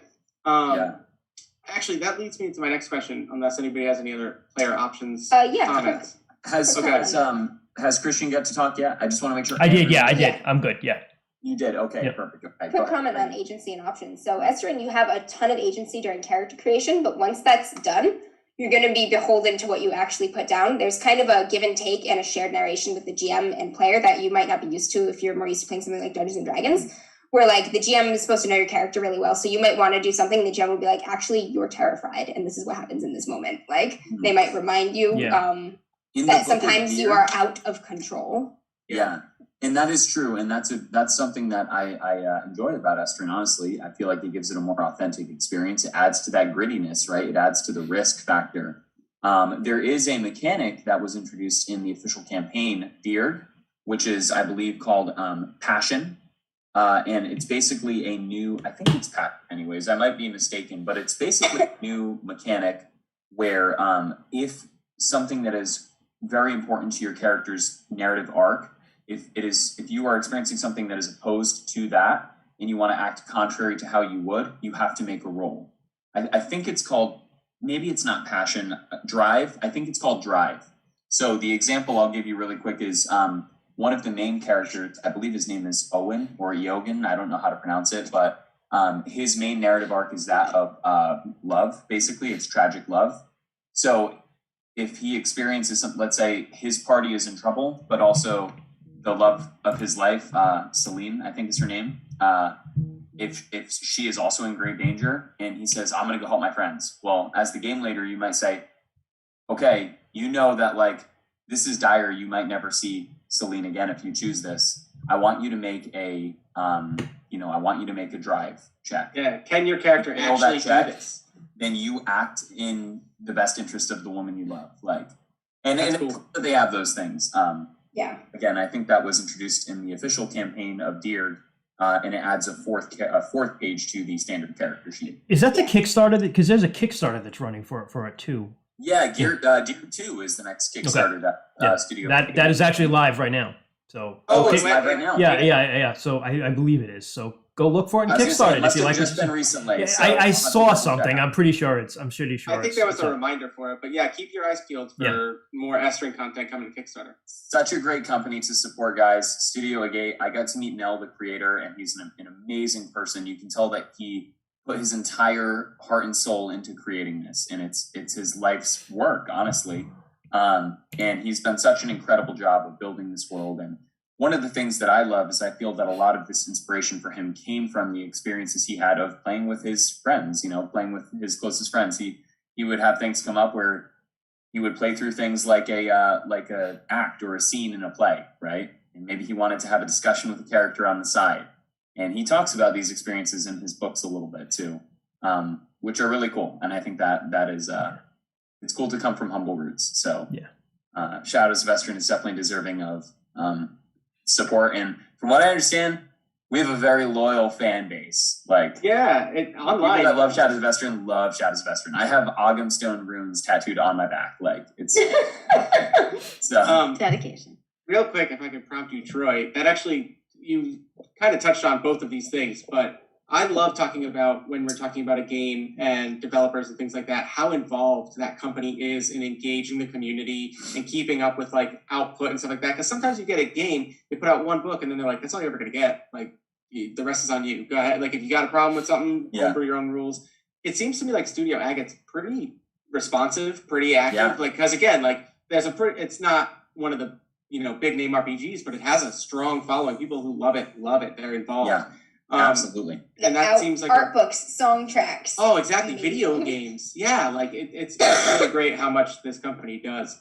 But real quick, from a GM perspective, because this is something I want to talk about too when we do these series, how much prep does this game require? How much knowledge does it require for you to run a game? It is a great question. So I think overall, it is a little heavy. It is a little intensive on the amount of prep and work that is required on the part of the GM. I will say this, so I don't think it is unnecessary, but the more you put into it, the more you will know and the better your experience will be. You don't have to read every single book and know every single thing before you play. But as you read more, you will get more ideas and you will find out about more of the world.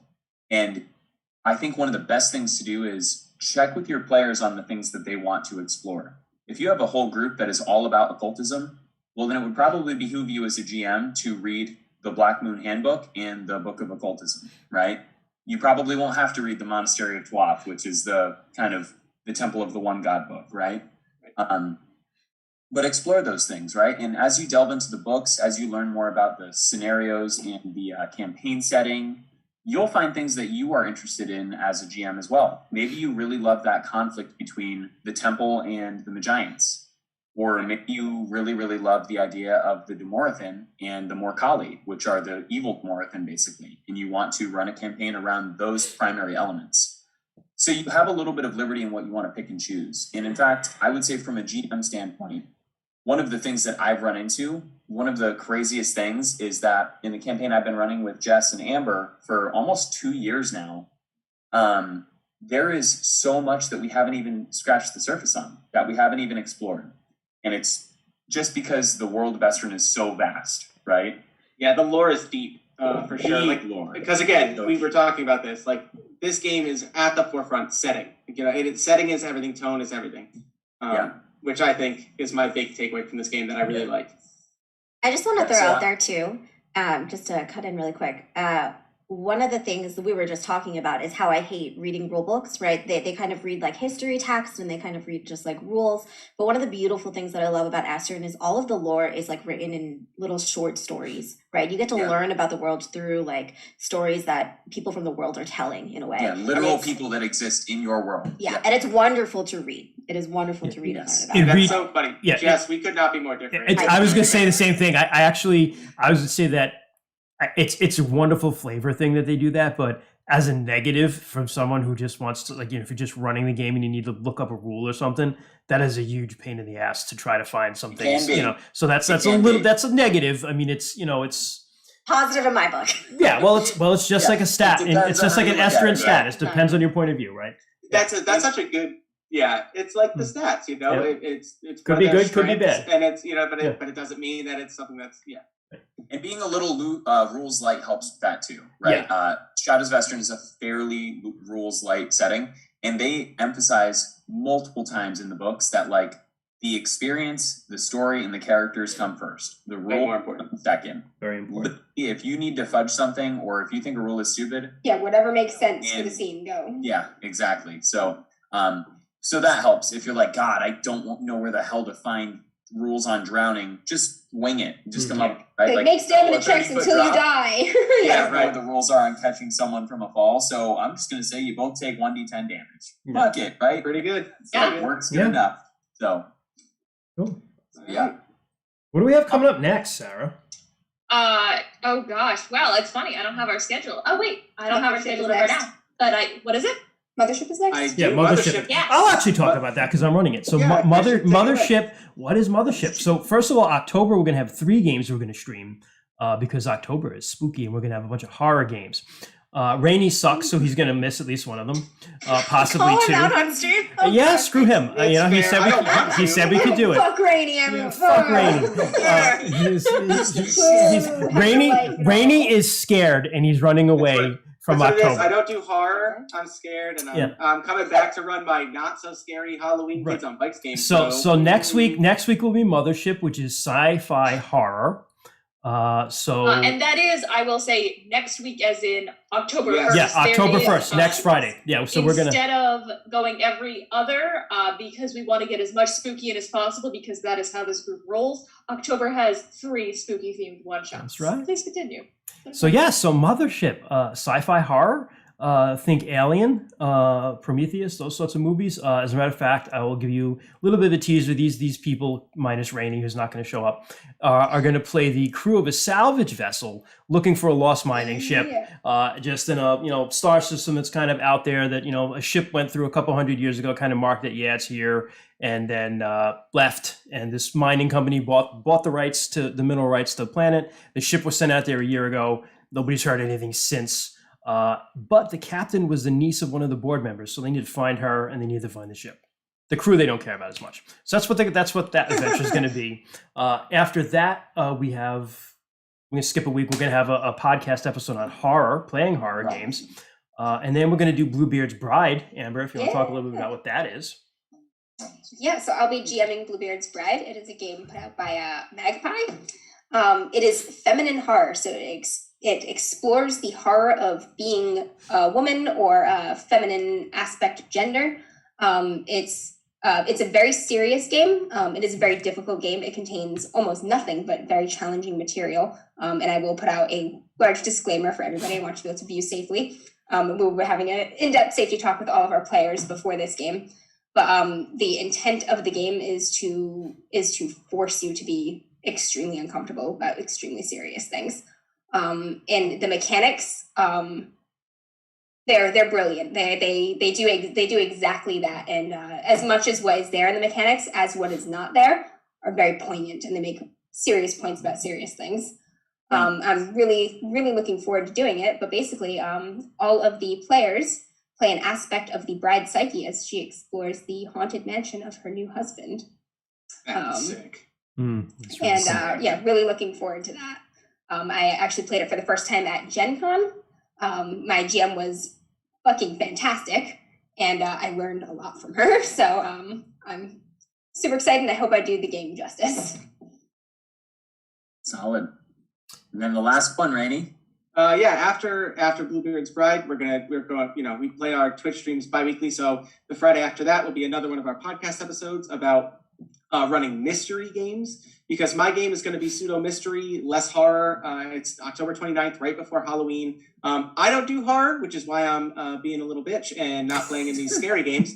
But no, I have, unfortunately, I have to do. But I'm going to be running a Kids on Bikes game for Halloween, which is think Stranger Things, think Goonies, very 80s movie where like you play like a kid or a teenager or what have you in a small town. And it's very, let me tell you this, my game is not going to be scary, but it is going to be very on theme for Halloween-y kind of stuff. And we're going to have a lot of fun just kind of being goofy kids in a town. You can play adults if you want, we'll get there. But yeah. It'll be a nice comedic relief chaser. Yeah, that's right. Exactly. Very tense gaming experience. Yeah, and I didn't mean for the schedule to line up this way, but after October and we go into November, I'm going to be running the Avatar Legends game for the month of November. So, we'll be talking about that as well. We like Magpie, apparently. Yeah. Magpie too. Magpie Games is lit. They're on fire. Magpie Games is one of my favorite publishers. Very cool to support us when we reached out to them. So Go Magpie. We love you. Yeah. So and Tuesday Night Games, by the way, I didn't mention Tuesday Night Games publishes Mothership. I should have mentioned that. Yeah. So that is what we have coming up for October and November. We hope you guys join us and continue to watch us struggle and suffer and love and cry and laugh about all these RPGs that we are slowly all dealing with and falling in love with, because that's what we do to ourselves. Thank you guys so much for watching, whether you're live with us on Twitch or watching the VOD later on YouTube. We appreciate it so much. This has just been such a weird endeavor, and we're loving it. So you guys can follow us on any social media at DMs After Dark, Facebook, Twitter, Instagram. We have a website in the works. Coming soon. When all of that is up, we will be sharing it on our Facebook page, because that's where we're the most active. If you have any questions, you can message us there. You can email us at DMs After Dark. And we will see you guys next time. Yes. Thank you. Until next time. Thank you, guys. Bye.